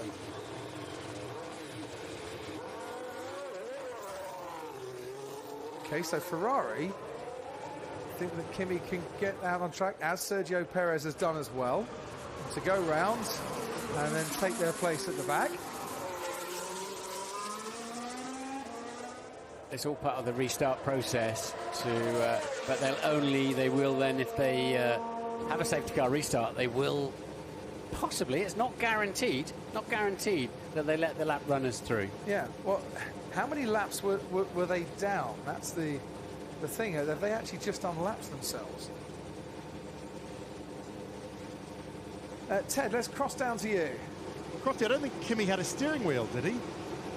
Well, I think he was ready to go, and they were being wheeled down. He was being wheeled down, and he shouted on the radio, "Steering wheel! Can someone get me a steering wheel?" So they'd taken it off. I'm sure Kimi was out the back. I won't say that he was having an ice cream and a can of Coke, but I would imagine he was started to, knowing Kimi, he's probably started to change out of his race suit and have a shower and think about his bad luck today. Someone must have said, "Come on, wait, you never know what's going to happen in a crazy race like this, even though it'll be several laps down. They might get some points over this." But Hamilton's concern is genuine, because it's exactly the same situation. With this long straight, the characteristic of this circuit, Crofty, means that the safety car, even on top whack, isn't going to be anywhere near as quick as the Mercedes, blasting it down the straight and almost catching it up. They have changed it. I was convinced there was a regulation that came in. I can't find it in the 74 pages sitting in front of me. That it may have come through as a technical directive, but clearly didn't make it all the way through. But I was sure they said at one point you would not be allowed to change your tyres any longer in these circumstances. But they have changed tyres. Yeah, I know for next year that they were talking about that. And, they introduced the standing start after a safety car in the wets. So apologies for that. They come up with technical directives here, there and everywhere, which sadly we don't get. Yeah.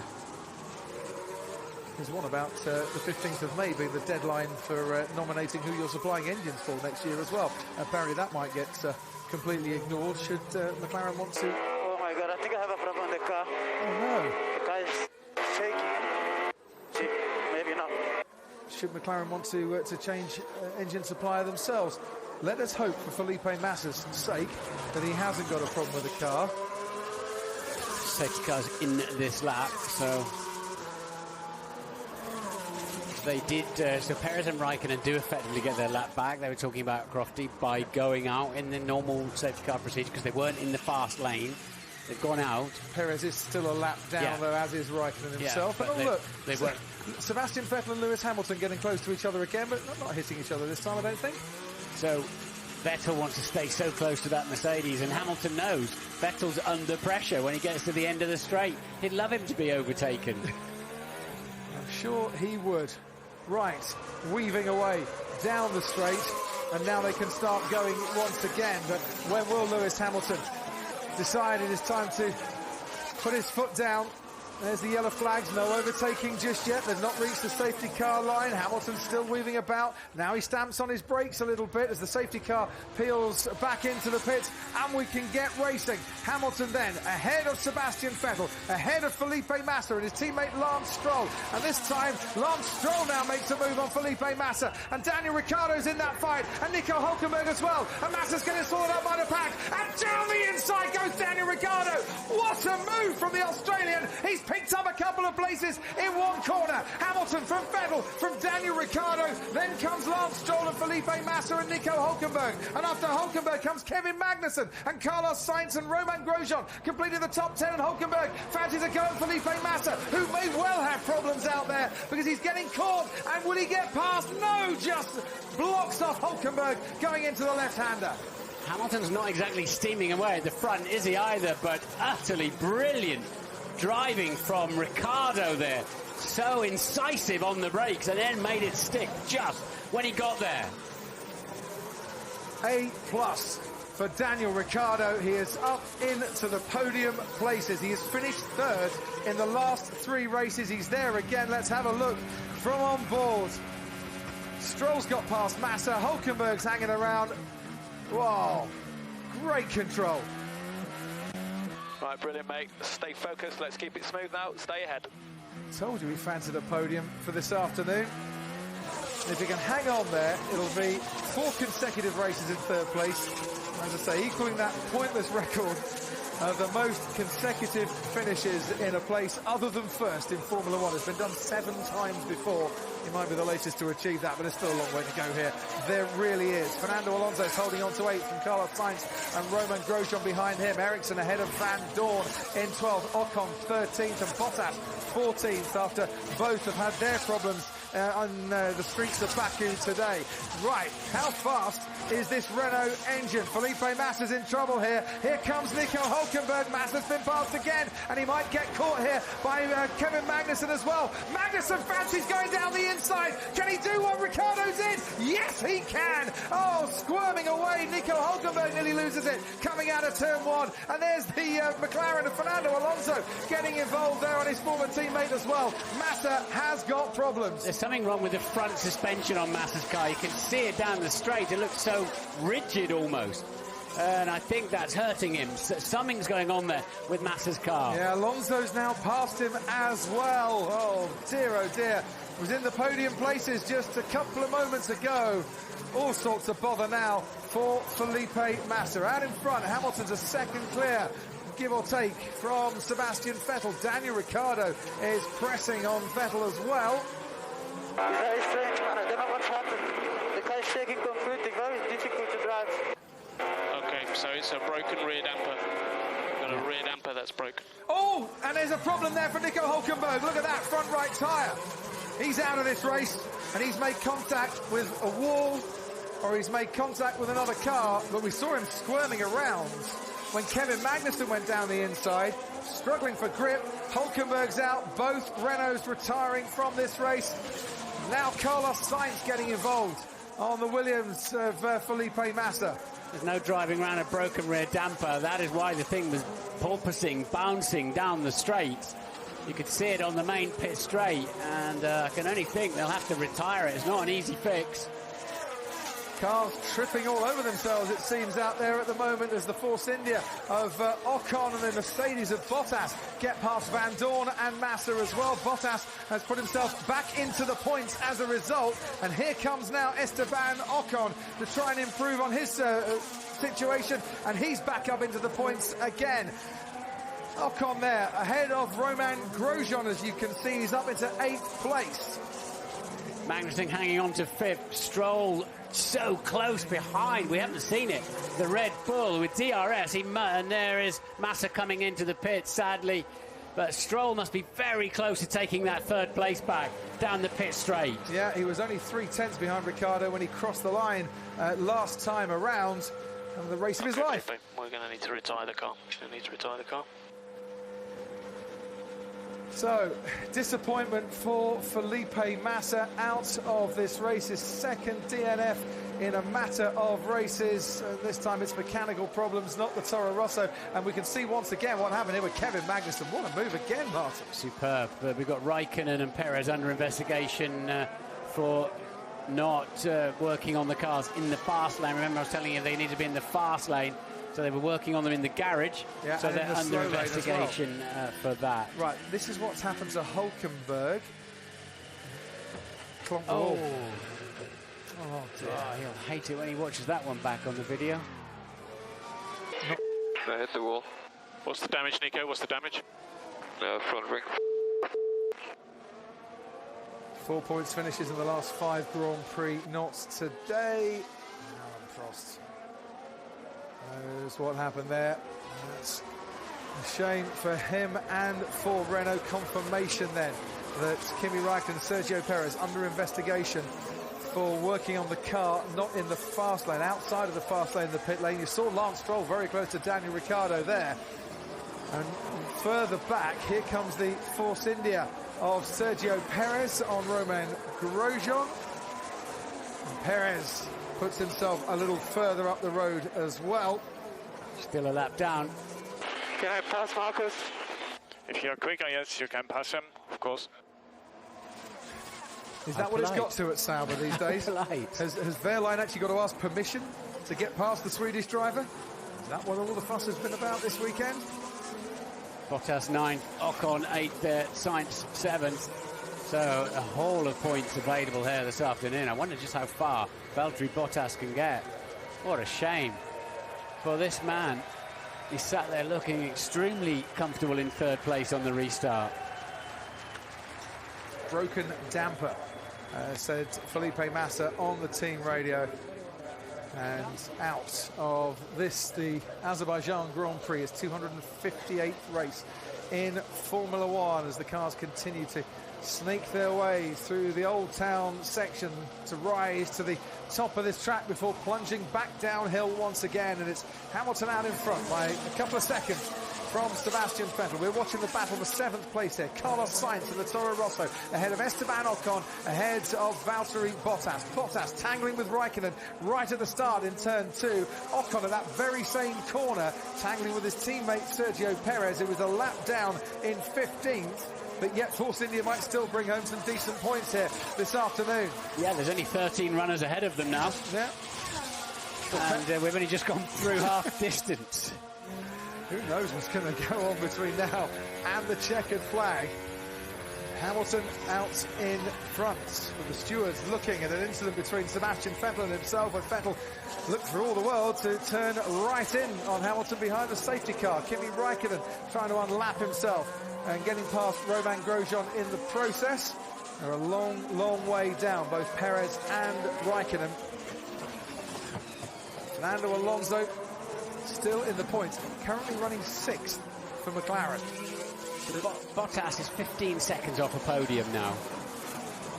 Key here is Carlos Sainz. How quickly can they get past Sainz and then turn their current laps at about a 1:48 into something nearer a 1:46? And that's what the third place man is doing. Both first and second in the 1:45s at the moment, as you can see. There's a bit of a blockage there, especially through this sector. Yeah, they're lapping 2.5 seconds off the pace of the leaders. While they're busy watching each other, that'll cost Bottas quite a lot of time in his recovery drive. Stroll still within a second, therefore still within the drag reduction system zone down the pit straight. We haven't seen it. And Stroll on a better middle sector as well, so he'll be even closer when he gets down into turn 1 against the back of the Red Bull, currently running third, Ricciardo. So on board with race leader Lewis Hamilton, who's just set the new fastest lap of the race. He's 2.6 seconds ahead of Sebastian Vettel. There's no problem with his headrest here, and we've just gone back off board him again at exactly the wrong moment. Yes, is that not attached properly? No, it's not, Martin.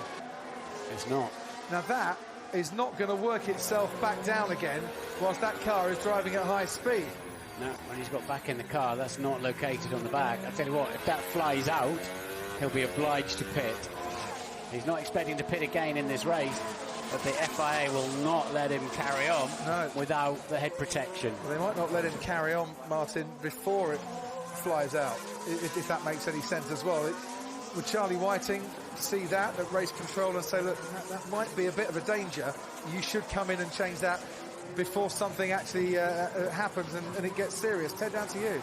It's a safety thing, Crofty. Yeah. It's a safety thing. It has to be firmly attached. So I've seen this in the past when there's a loose headrest. People have told... Here we go. OK, Lewis, looks like headrest is just a little bit loose at the back. Just see if you could pull it into position on the straight. Oh, that's a tough thing to do.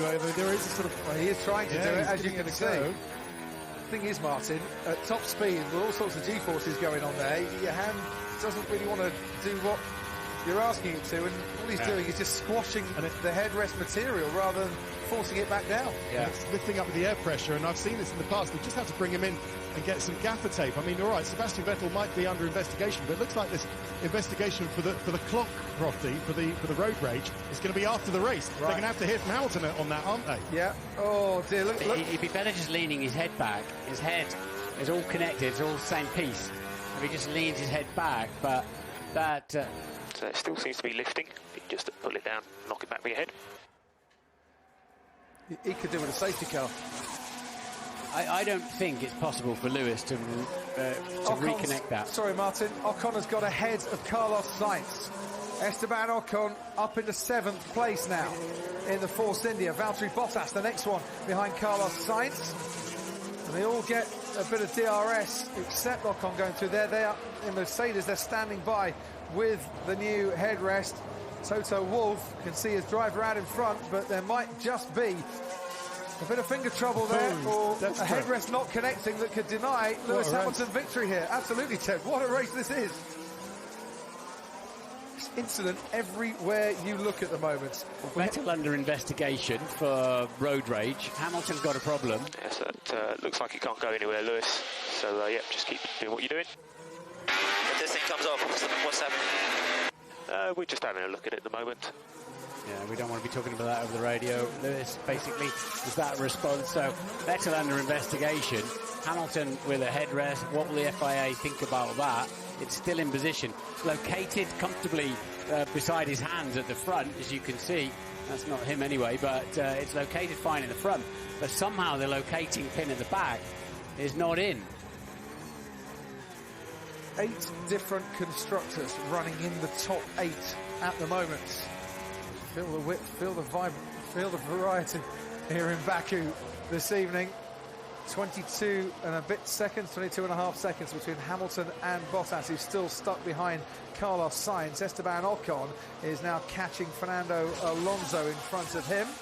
And here goes Bottas on the charge, trying to get the Toro Rosso down the straight. You can see how Ocon has pulled a bit clear, and Valtteri Bottas, who was plumb last at one stage, is now up into 8th place. The car behind Carlos Sainz, Sergio Perez, he is still a lapped driver though. Ted, down to you. I can see the Mercedes guys coming out to the pit lane with a spare headrest. So I think they're going to have to box him. They're going to have to call... Here we go. Okay, Lewis, you've got to box next lap. You've got to box next lap. We need to fix this headrest.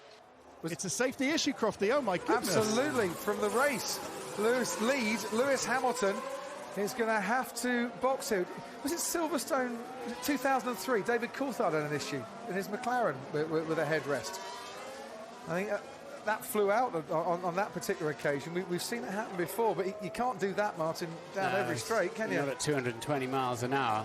That plays into Sebastian Vettel's hands. He's going to come back out in 6th place, just a little bit ahead of his teammate. And there goes... Well, it depends how long it takes them to change it. Well, there goes Toto Wolff's fist on the desk once again, and you can almost feel the vibrations reverberating around the pit lane. Okay, Lewis, so box, and give us pit confirm. Got to pit this lap. But have I had a technical flag yet? So we've been instructed we have to pit this lap. And Sebastian Vettel has got a 10-second stop-go penalty for dangerous driving. The stewards have decided that Vettel driving into Hamilton is worthy of a 10-second stop-go penalty.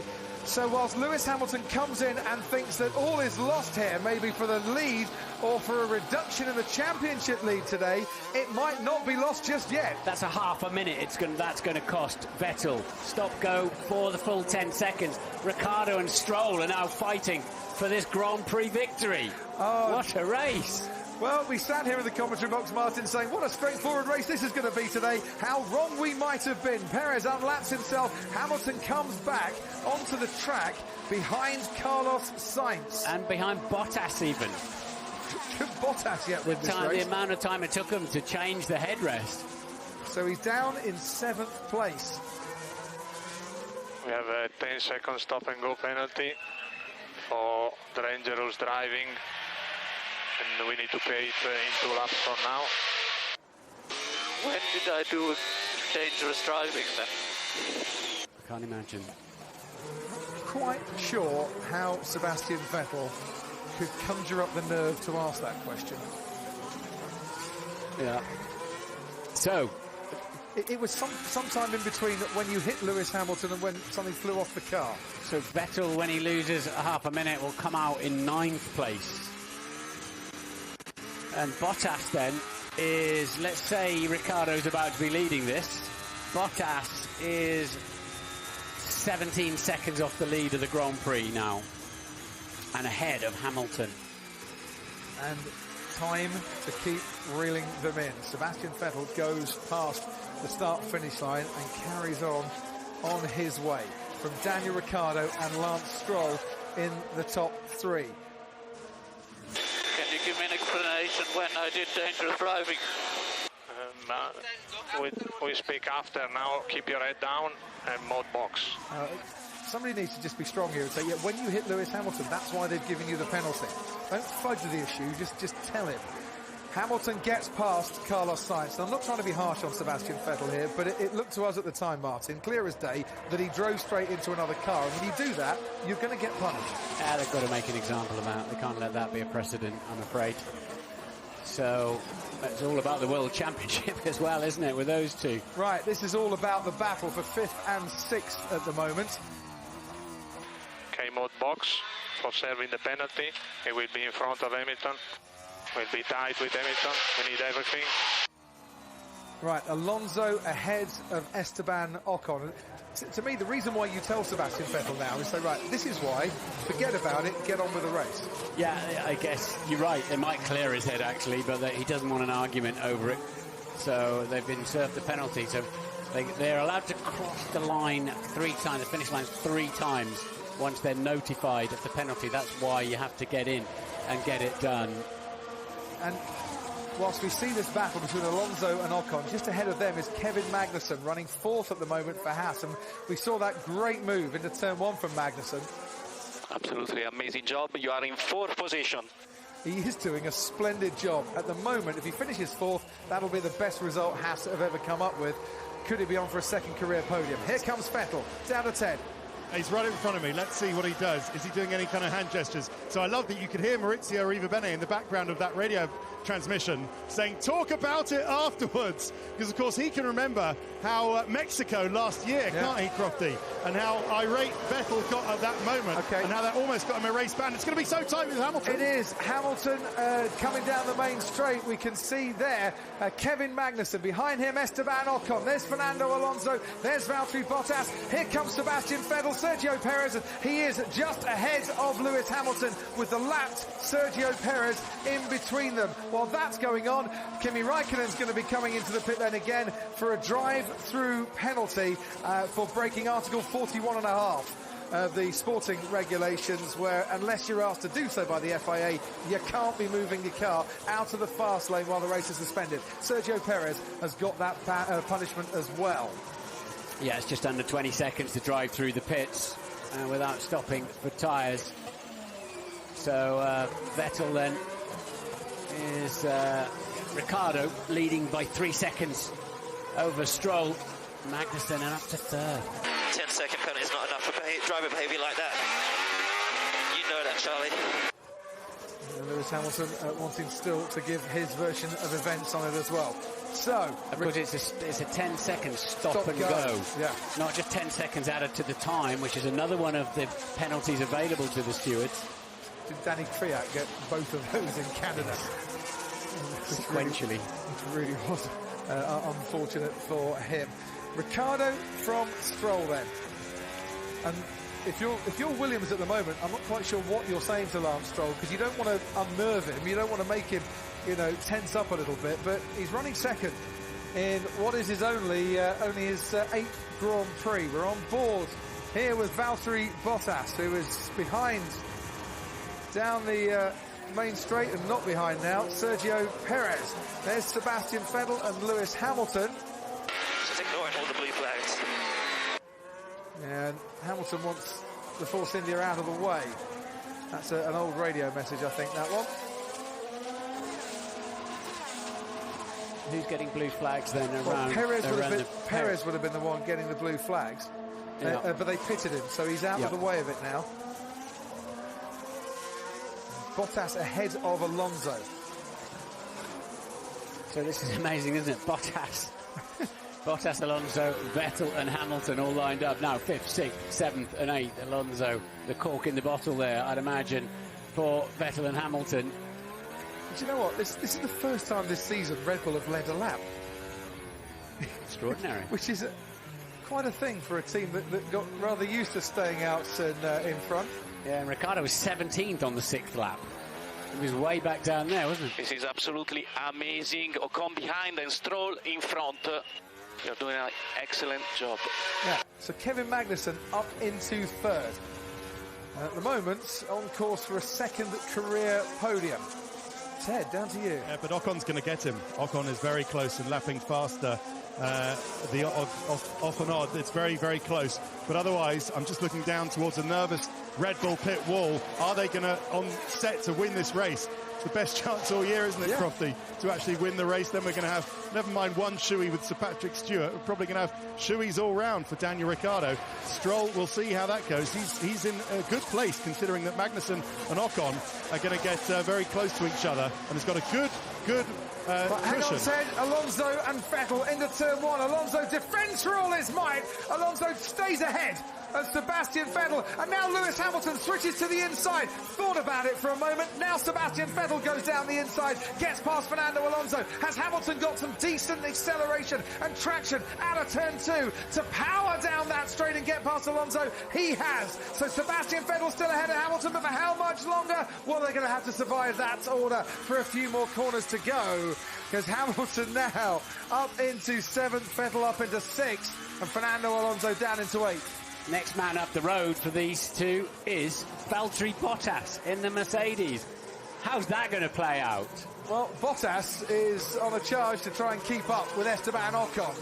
A couple of tenths faster than the Force India on the last lap. He's more worried about progressing through the field. But whether he's there to play a role for his teammate, I'm not quite so sure here, Martin. At this stage of the race, he's just going to go all out for attack, isn't he? But the first man. Well, they're catching him at the moment. Will they continue to catch him? He's getting very close to Ocon anyway, as you pointed out. So, but these two are lapping at mighty fast pace in the low 1 minute 45s, even amongst the traffic. Yeah, I don't know, the brakes are gone, I think. Oh. Okay, yeah. Well, they've had issues all weekend long. Good to Steiner, the team principal, saying to Martin and I this morning, you put one set on and it's okay, and the next set, you change it around, it's not. The Brembo material just not working on that Haas car at the moment. This is not the car, because some things are actually working. There is Kevin Magnussen, there is Esteban Ocon, there is Valtteri Bottas. That is 3rd, 4th and 5th in this race. This is from the rear wing of Sebastian Vettel, the scrap for 6th place. And there is absolutely no love lost on this afternoon between Sebastian Vettel and Lewis Hamilton. They say they're enjoying the scrap, the championship scrap. They're both feeling energised by the battle between them. But after Vettel picked up a penalty for driving into Hamilton, after Hamilton had to give up the lead because his headrest was coming loose, just what are the emotions going on in the cockpit of those particular cars? Bizarre, they ended up on the same piece of track again, though, isn't it? After completely different issues. How far can they get? They were with traffic on that time. They lost out quite a lot to Bottas, so they're 3.5 seconds behind Bottas, who himself is in traffic. Tell you who's got a nice cushion is Lance Stroll in 2nd place. Yeah. He's got a 13.5 second cushion. Back to Magnussen. I've just had a text message, and I'm sure she won't mind me saying this, from Claire Williams, when I said, how are you feeling at Williams at the moment? What a shame. We could won this race. Yeah, that doesn't mean he's retiring. That means had he got a little bit more horsepower, he could have been right up there. And the difference in qualifying, 18 miles an hour at the start-finish line between the straight line speed of Daniel Ricciardo and Fernando Alonso yesterday. So I asked at Williams, how would they be feeling at this moment in time? Lance Stroll up in 2nd place, and Claire physically sick. Absolutely sick at the moment with nerves. I'll tell you what, better to be sick with nerves when your driver's in 2nd place And if he's down in 15th, and there goes Esteban Ocon on Kevin Magnussen. Here comes Valtteri Bottas on Kevin Magnussen, and you're sick for a different reason. Down at Haas at the moment, because you've gone from 3rd down to 5th. Esteban Ocon up into the podium places. He's never stood on the podium in Formula 1 before, but will he get there, or can Valtteri Bottas catch him? And can Vettel and Hamilton catch Bottas? It is all up for grabs here.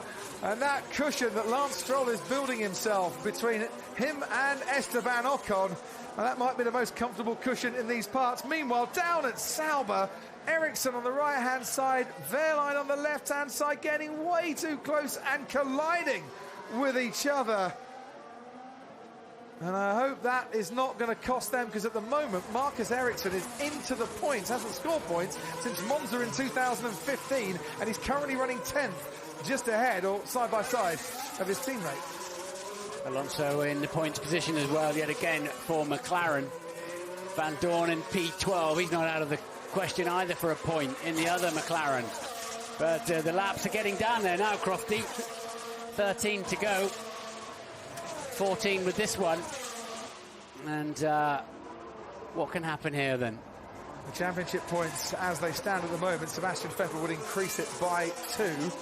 Valtteri Bottas would be then further 30 points behind. Daniel Ricciardo will be making some major gains if he can hang on to this first place. And at the moment, he's 5.3 seconds ahead of Lance Stroll. We've got a yellow flag being waved in the first sector. What if that's debris from the two Saubers?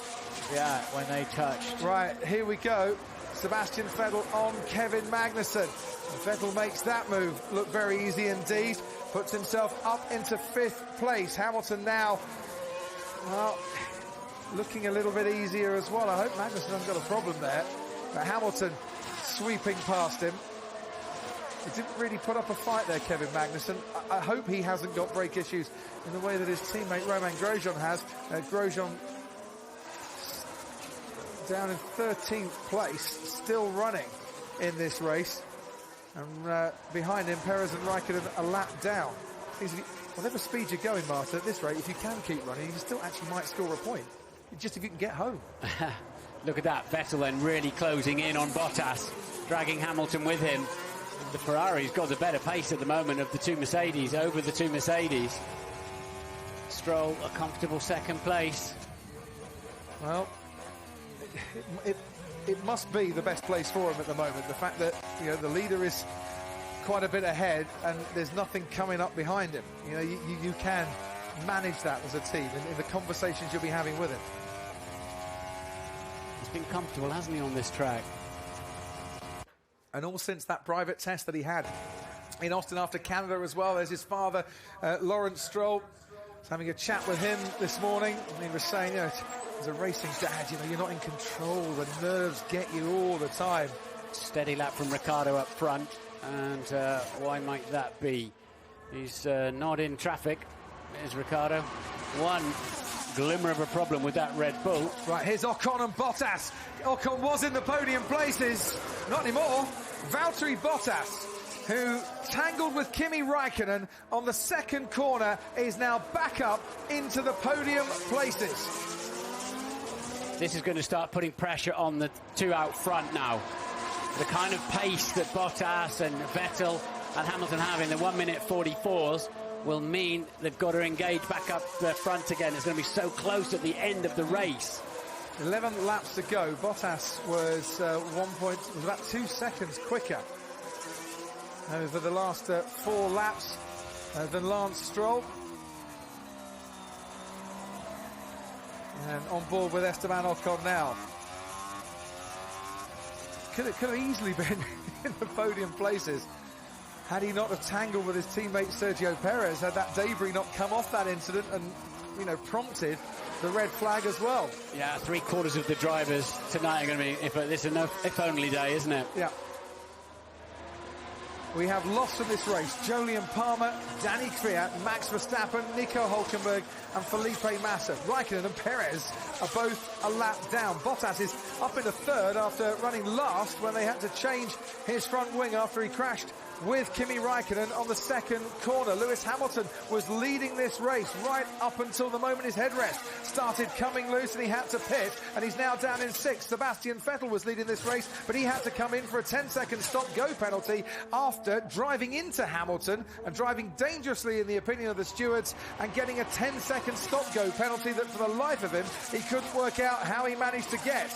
He's in 5th, Hamilton is 6th, Bottas is charging after Lance Stroll, who only got his first points finish in Formula 1 last time out, might yet be on the podium, and Daniel Ricciardo from 10th on the grid could win this race and be the lowest winning grid position since Alonso won the 2012 European Grand Prix in Valencia, which I think was 5 years ago this weekend. It's really broken. We would want to retire the car. Yeah, it's quite broken. I am moving around. Okay, Checo, then we're not happy. With it, so cool the brakes and box. Means they can fit a new gearbox for the next Grand Prix. Perez then out of this race, and that is officially then his 37th race. Classified finishing streak coming to an end, and Nick Heidfeld does continue with that record with 41. Tell you what, Vettel hasn't cruised past Ocon, has he? In quite the same way that Bottas did. They'll have to wait till they get to the end of the pit straight. Hamilton's right on the back there as well. Yeah, he's had a half a second. He's gained on Vettel on this lap, Martin. They've got the message out front. Personal best coming in the sectors. Personal best at the end of the laps as well for Ricciardo and Stroll.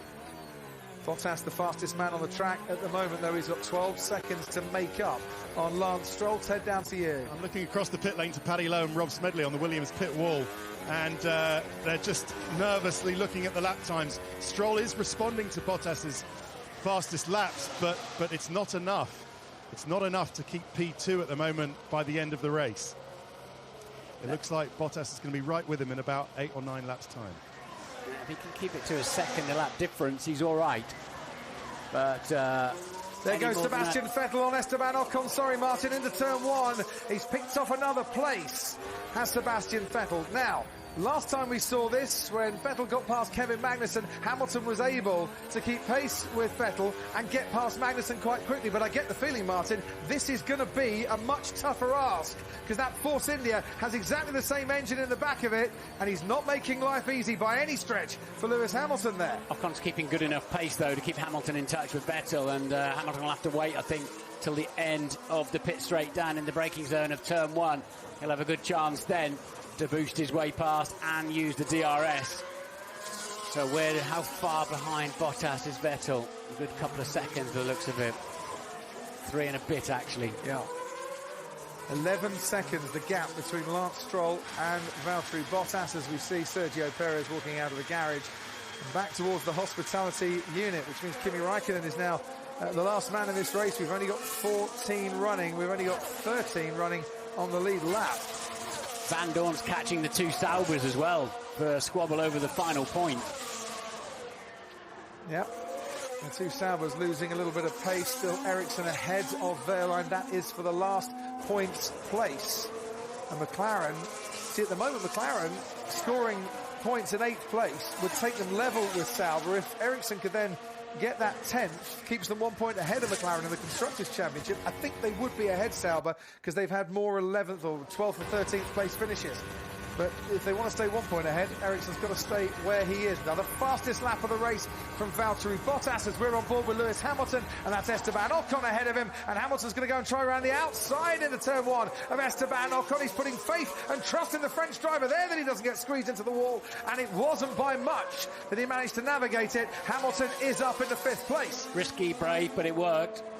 Bottas, though, yes, new fastest lap of the race, still only 1 second faster than Stroll.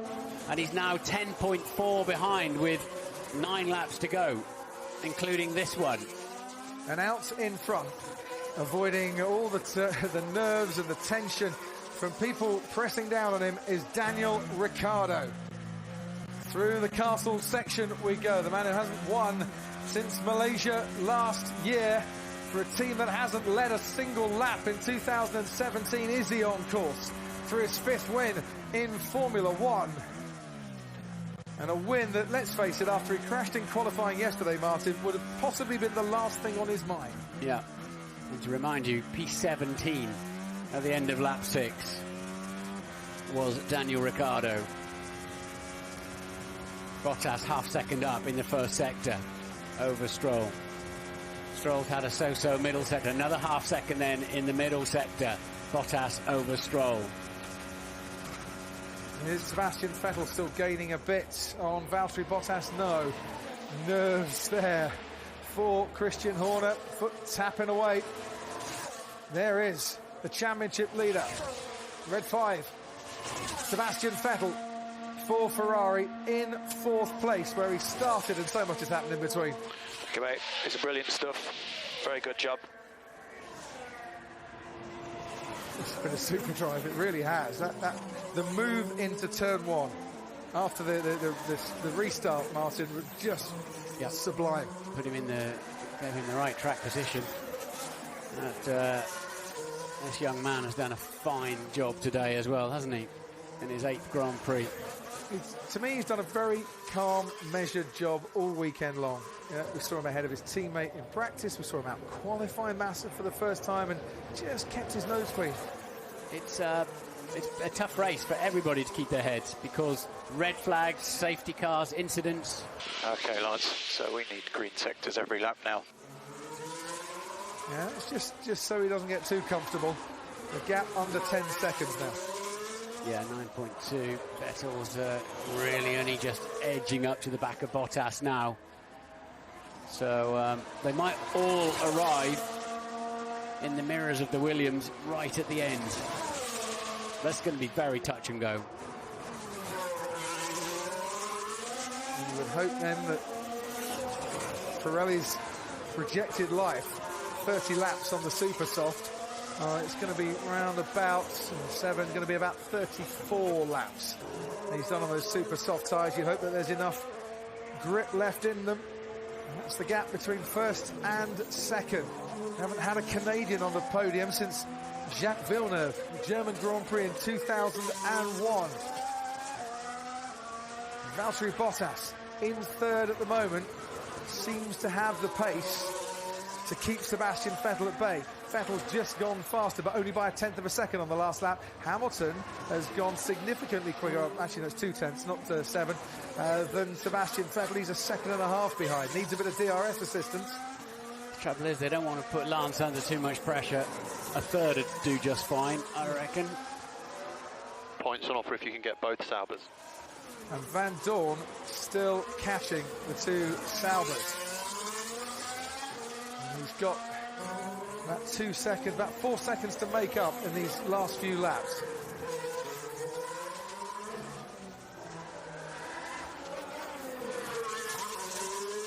Ricciardo, Stroll, Bottas, Vettel and Hamilton then the top 5. I think for Force India there was a potential 1-2 in this race for them today had they not come together.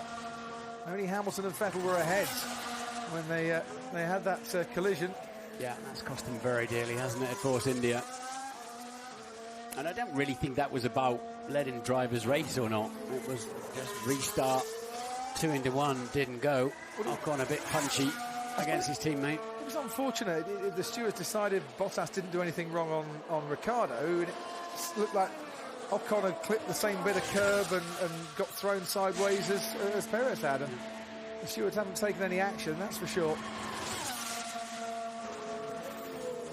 Something of an improvement from the initial races for Stroll. No. If there are any tyre problems, we have space behind for a pit stop. I have no battery, no power, so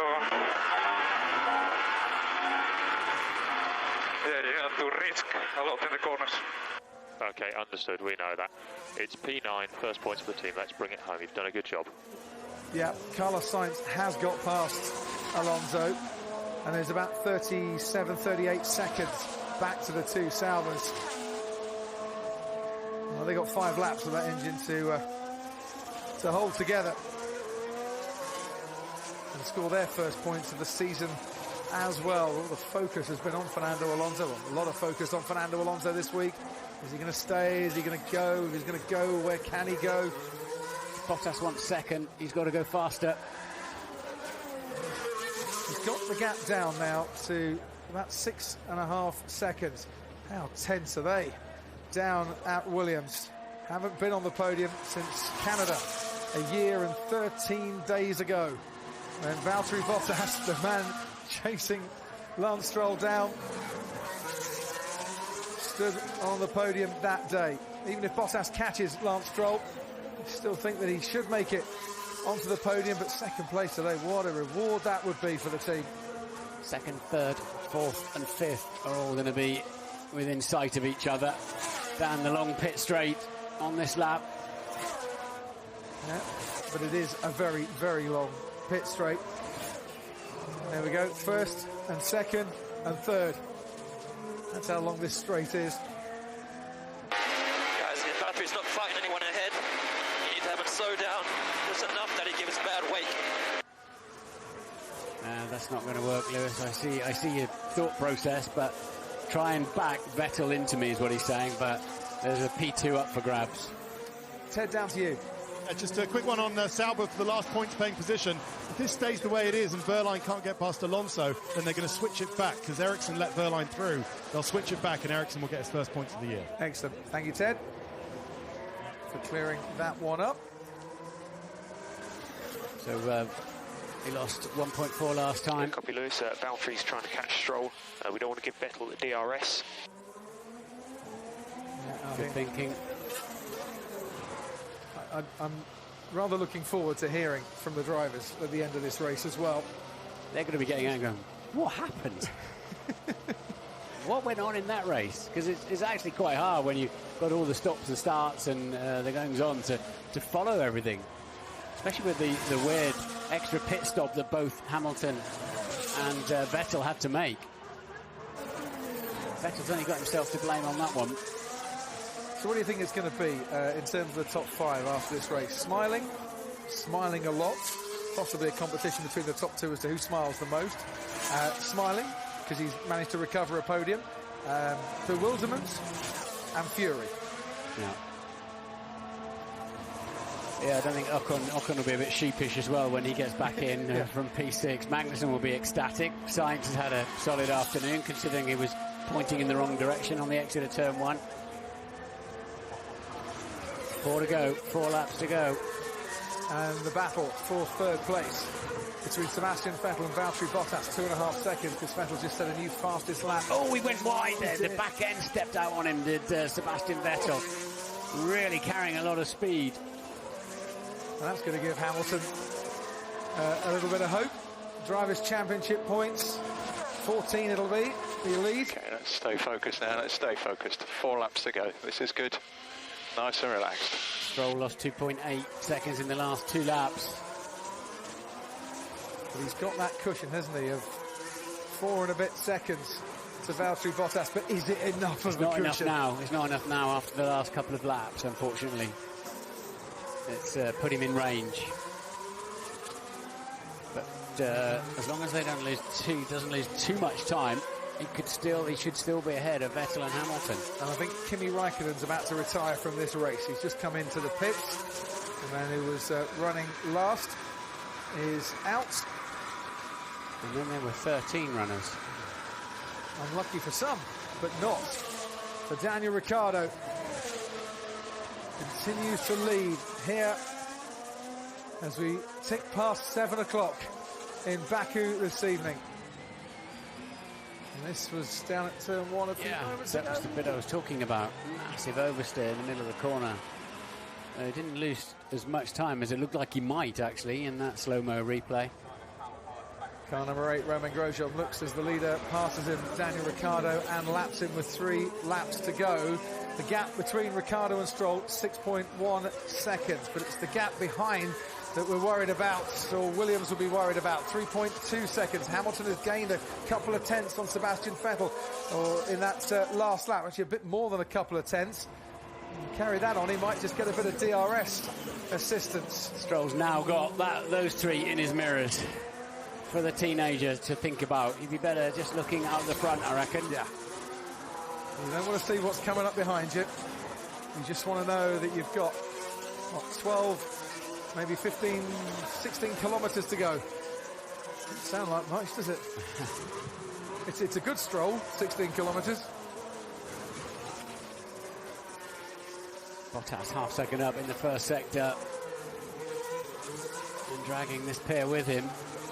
Interesting, isn't it, that the Ferrari, once they've straightened them all up and stopped them running into each other and doing silly things, the Ferraris had the pace in this second part of the race, if you like, to catch one Mercedes and comfortably stay ahead of the other. That gap we saw in qualifying, you're absolutely right, Martin, isn't there necessarily in the race. Lots of accusations that Ferrari with a second oil tank have had their wings clipped a little bit by the FIA for something that they may or may not have been infringing in the regulations. I say accusations, nothing founded. But in the race itself, the pace has been there. So it's going to be the last lap when Bottas catches Stroll. If he doesn't pass him going into the last lap, where is he going to pass him? It's a long drag down to the line, isn't it? You know, it's the Mercedes engine in the back of the Williams. It won't be that easy to pass coming off a corner.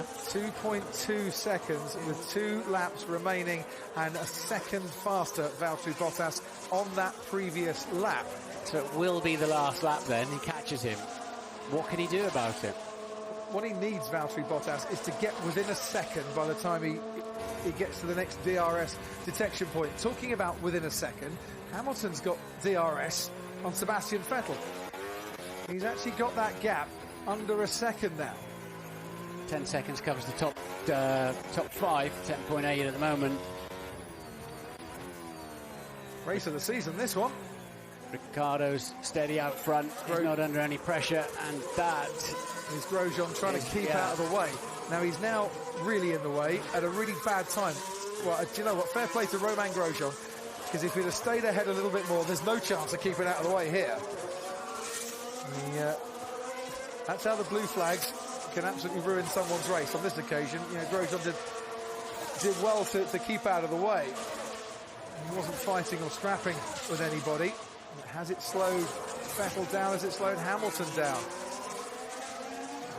About a tenth of a second difference. Ah, interesting. Bottas only matches Stroll in the middle sector. Not a particularly good lap for Bottas. He's 4 tenths up in the first sector, but made a little error somewhere in there because he's been catching faster than that. And that might just give Stroll the breathing space he needs on the last lap. Yeah, and it's good. The message has got through down at Williams as well. Final lap. Daniel Ricciardo starts it as the race leader. Lance Stroll on for his first ever podium. Valtteri Bottas 1.3 seconds behind. Hamilton has made up an awful lot on Sebastian Vettel down that straight, and will have DRS going into the second activation zone right here. He still continues to press Sebastian Vettel. As it stands at the moment, Vettel will extend his championship lead by a couple of points. Behind Hamilton, Esteban Ocon in 6th place, which will be a career equaling best finish. Kevin Magnussen in the points for Haas was in the podium places around about 15 laps ago. Carlos Sainz ahead of Fernando Alonso, and Pascal Wehrlein still ahead of Marcus Ericsson. But the trouble they've got with switching him around at Sauber is that Stoffel Van Dorn is only half a second behind Marcus Ericsson now in 12th place. Huge pressure for the teenager in the Williams, but he looks rock solid, and I don't know whether there's a space until they get past the checkered flag that he'll be able to overtake him. Bottas will be able to get through. If you're close enough, you can get a slipstream and a tow. You might be able to outdrag the car in front, but is Valtteri Bottas close enough? What 51 this has been in Baku for Daniel Ricciardo. Baku will see him top 10 on podium. A crazy, chaotic, amazing race, full of incident for Daniel Ricciardo. The checker flag is there. He wins the Azerbaijan Grand Prix. Behind him, Lance Stroll. Has he been overtaken by Valtteri Bottas? Just on the line, Bottas gets second. A podium for Lance Stroll, but Bottas, who was a lap down and plumb last after the opening exchanges, has come back to take second place. Williams get their first podium since Bottas stood on the podium for them in Canada last year. Sebastian Vettel just holds off Lewis Hamilton by 0.2 of a second. And I tell you what, second or third, they might not care. down at Williams. The fact is, Lance Stroll gets his first podium in Formula One. Ocon for 6th, Magnussen, Sainz, Alonso and Wehrlein should complete the top 10 finishes. What an afternoon here on the shores of the Caspian Sea, and the team that hasn't led a lap all season are the team that comes home first. And for Williams, it's time to break open the bubbly. They got a podium to celebrate, but how close was he to second place? That was cruel. Bottas somehow got himself into the slipstream. And look at the speed differential here. Everything wound up. Oh man, he got me. Unlucky. P3, mega drive. What do you do? Where did he get that speed from? He came from so far back. He found a second in the last sector, did Bottas, with the slipstream. I'd like to go back to turn 16 and see what the exit was like there. Yeah. And that's where if you do get it slightly wrong or the grip just isn't there, you can be sitting up down the straight. Impressed that Stroll is disappointed with that. And understandably, to hold second for so long. That's still a brilliant performance by the young Canadian. And he was 1.9 ahead of Vettel, who ended up 0.2 ahead of Hamilton. Didn't even see that, did we? Yeah. Behind how close that was with the championship leaders. He got a good drag as well. The youngest rookie to sit on the podium, the second youngest driver of all time. Felipe Massa, not quite a rookie these days, taking Lawrence Stroll to the podium, and the phone call's coming in already to the Canadian. Nice job, mate. Absolutely brilliant. Nice job. Oh, holy yeah, good job, mate. Cheers, guys. I think that is pretty much the best reaction to this race, where you just have to laugh and say, let's go back and watch this again. Yeah. What happened? Well, I'm trying to remember. We know he had debris in his brake duct, didn't we? So he had to make an early pit stop after a bit of a scruffy start. And helped by the safety cars, helped by the red flag. But, you know, Red Bull have come here, Martin, and it was Verstappen who was the quickest on the Friday, but they've looked a force all weekend long. They weren't, he didn't have to, but they weren't showing the pace of Mercedes and Ferrari in the race, but they got track position. And he's got a habit of that, hasn't he, Daniel? When there's a chance of nicking a race, of just stealing something that maybe wasn't coming his way. Well, mate, that was a absolutely stunning drive. That absolutely went past your age, 18 years old on the podium. That was absolutely brilliant. Well done, kid. Thank you. Rob Smedley with a congratulations for Lance Stroll. Went into the race, the boy came out of man. Yeah, so somehow Bottas found 1.4 seconds on him in the last lap. Nearly 1.5. I mean, here's the man in Canada, Martin, who's only ever led 3 laps there, and they were the last 3 laps of his first ever win, but this is his 5th. He won it down into turn 1, didn't he, on the restart with that brilliant move. Where might Max Verstappen have been in the mix had he not been let down by mechanical problems again? Bottas, he had three wheels on his wagon for most of the lap, didn't he, and was over a lap behind and got the lap back behind the safety car.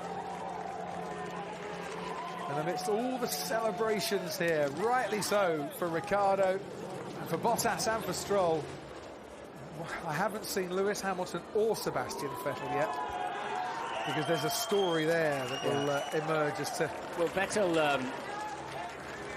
gains in the championship, doesn't he, extraordinarily. And there's Hamilton there to say congratulations to the man he gave a thumbs up to in Canada. Fernando Alonso says well done as well. The rookie getting all the plaudits, and rightly so this afternoon.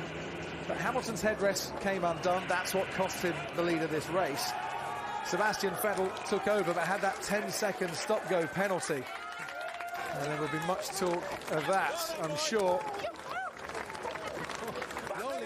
after this race. Slowly.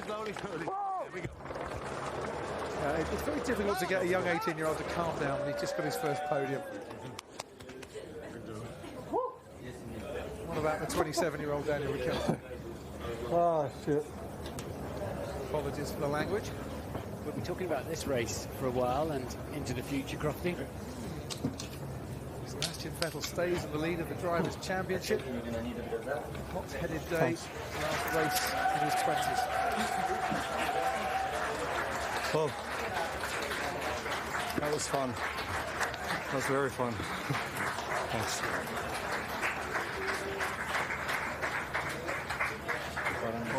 What a race. Crazy, huh? Yeah.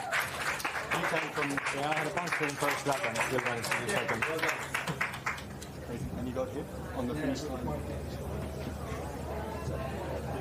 Yeah. Okay, so good.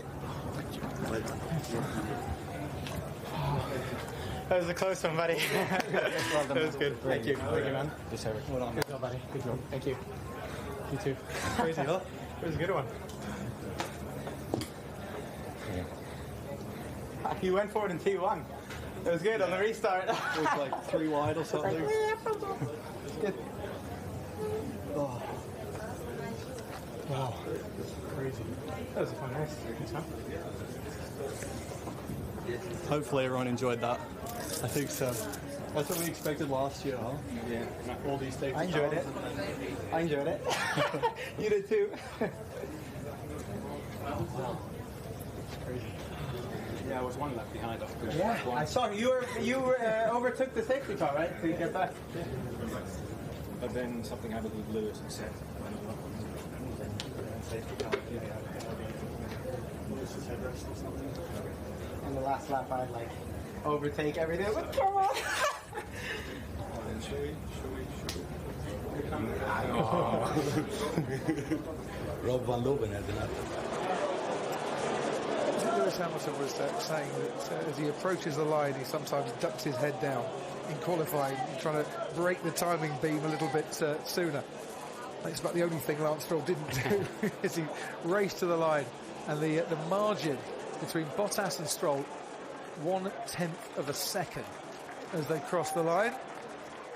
But I actually think second or third, it really doesn't matter to the Williams team or to the Stroll family themselves. It's just the fact he's on the podium, Martin. Very proud dad and a happy Dr. Helmut Marko there. Almost certainly, I think, talking to Dietrich Mateschitz of Red Bull. Well, you know what it's like as a racing father to watch your son on the podium. I do indeed, from just last weekend. Ladies and gentlemen, in position 3, his first career podium and driver of the day, Lance Stroll. Driver of the day, Lance Stroll. He made less mistakes this weekend than any other driver out there. Very, very good. The second youngest podium finisher of all time at 18 years and 239 days. He takes his place in third. The man who used to be in the seat he occupies now, Valtteri Bottas, comes onto the podium for his 14th podium in Formula One. And for a 5th win, walking tall, Daniel Ricciardo, the winner of the Azerbaijan Grand Prix. And joining the ceremony will also be Pierre Vache, the Chief Technical Engineer of Performance in Red Bull Racing.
The Austrian national anthem for the winning constructor Red Bull. It's to Austria we go next, but the President of the Republic of Azerbaijan to present the winner's trophy to Daniel Ricciardo.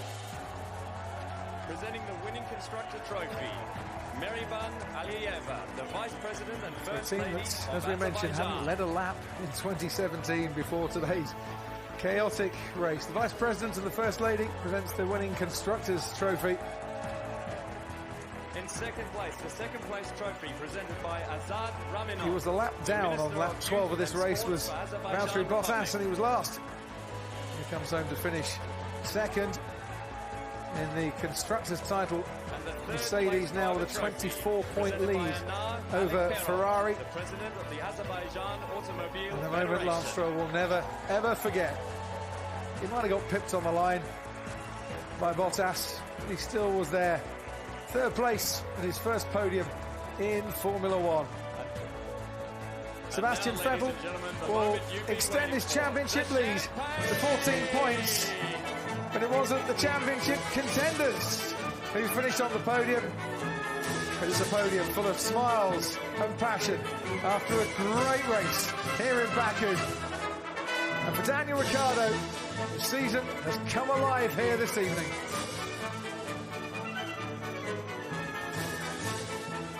Three super happy drivers on the podium. It's not always to see that, is it? Good race. Great to hear them talking about the racing as well. And The lap charts will look pretty crazy, won't they? Like one of those spirograph things. Well, we had just a little bit of everything with the race today. As you said, Martin, about 10 laps to go, there'll be so many either hard luck stories or coulda, woulda, shoulda stories at the end of this. Ricciardo passing the Williams in turn one was a key, because I don't think he'd necessarily got the pace to catch him past him in the general battle, general lap here. He showed, didn't he, that he's still a man that when the chance comes, he can take it. Legend, David Coulthard. So DC with the podium interviews. Let's hear from the drivers. Good evening, Azerbaijan. Did anyone predict this podium? I don't think so. Gentlemen, once you've received your hats and your microphones, if you can join me down at the front, please. Daniel? I got Max's hat. Do you care right now? Not really. Put on the hat, son. Congratulations. Gentlemen, please come down to the front. Can you believe it?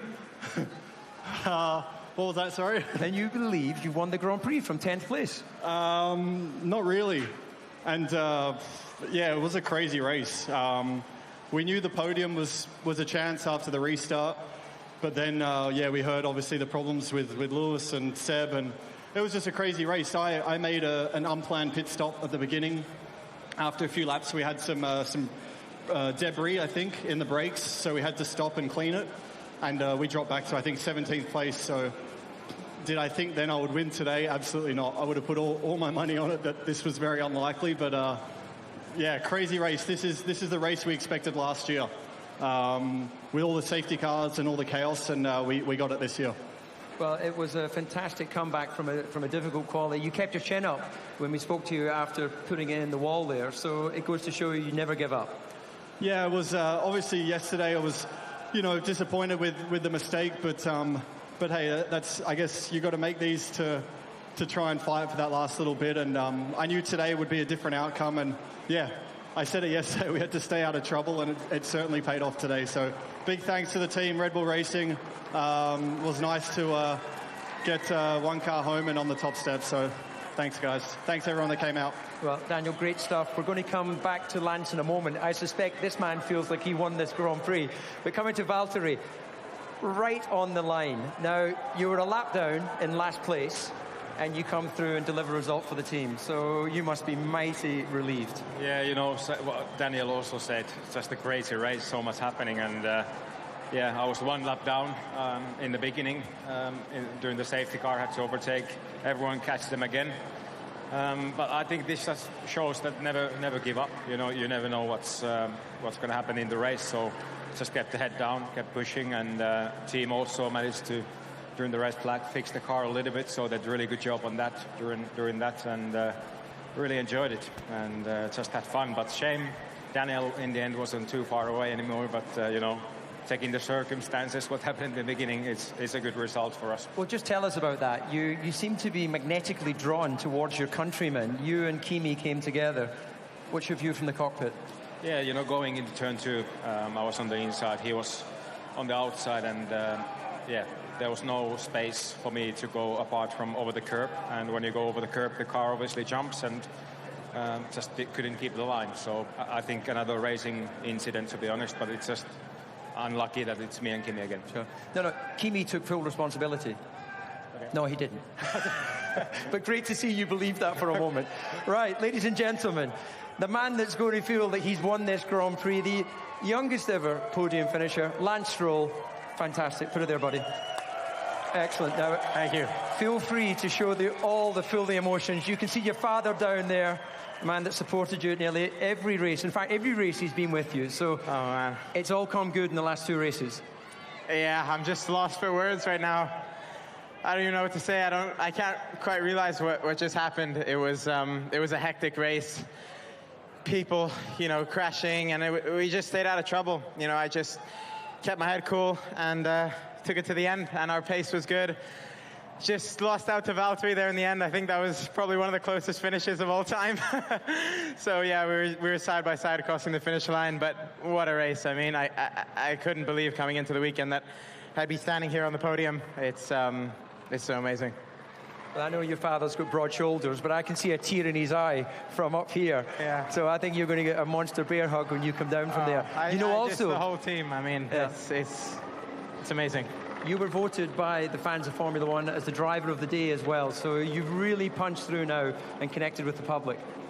Yeah, I mean, I was just telling to Daniel, you know, motorsport's a love-hate relationship, and we had a couple hard races, but the last 2 races have been amazing, and yeah, I'm just over the moon right now. Well, fantastic, very well deserved. Gentlemen, if I can bring you back in, Daniel, another line from you. You'll take the wins when they come. You seem a little bit more, you know, you can see the smile almost through your helmet when you were in the cockpit, but now you seem a bit calmer than I was really expecting. You've just won your 5th Grand Prix. Yeah, I honestly, I'm speechless. After the race, on the cool-down lap, I was kind of just giggling like a little schoolboy, so... You want some? No, keep talking, keep talking. I think your podium colleagues need a little celebration. Stroll's first podium, think about it. So he certainly deserves one. Is he old enough to drink? He's old enough to drink. I'll let you prepare the drinks. Well, come on, gentlemen. You know, you're on the podium here in Azerbaijan. You can't refuse a drink from the winner, or can you? You realize this is going to scar me for life. That's it. Oh my God, I'm too young for this.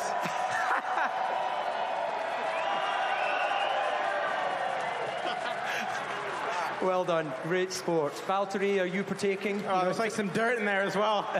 There's some dirt. Okay, Valtteri, before you run away, you want to jump back up here and give these boys a man hug on the podium. But ladies and gentlemen, your podium finishers here in Azerbaijan. Thank you, Azerbaijan. Thank you, Baku. We'll see you again in 2 weeks in Austria.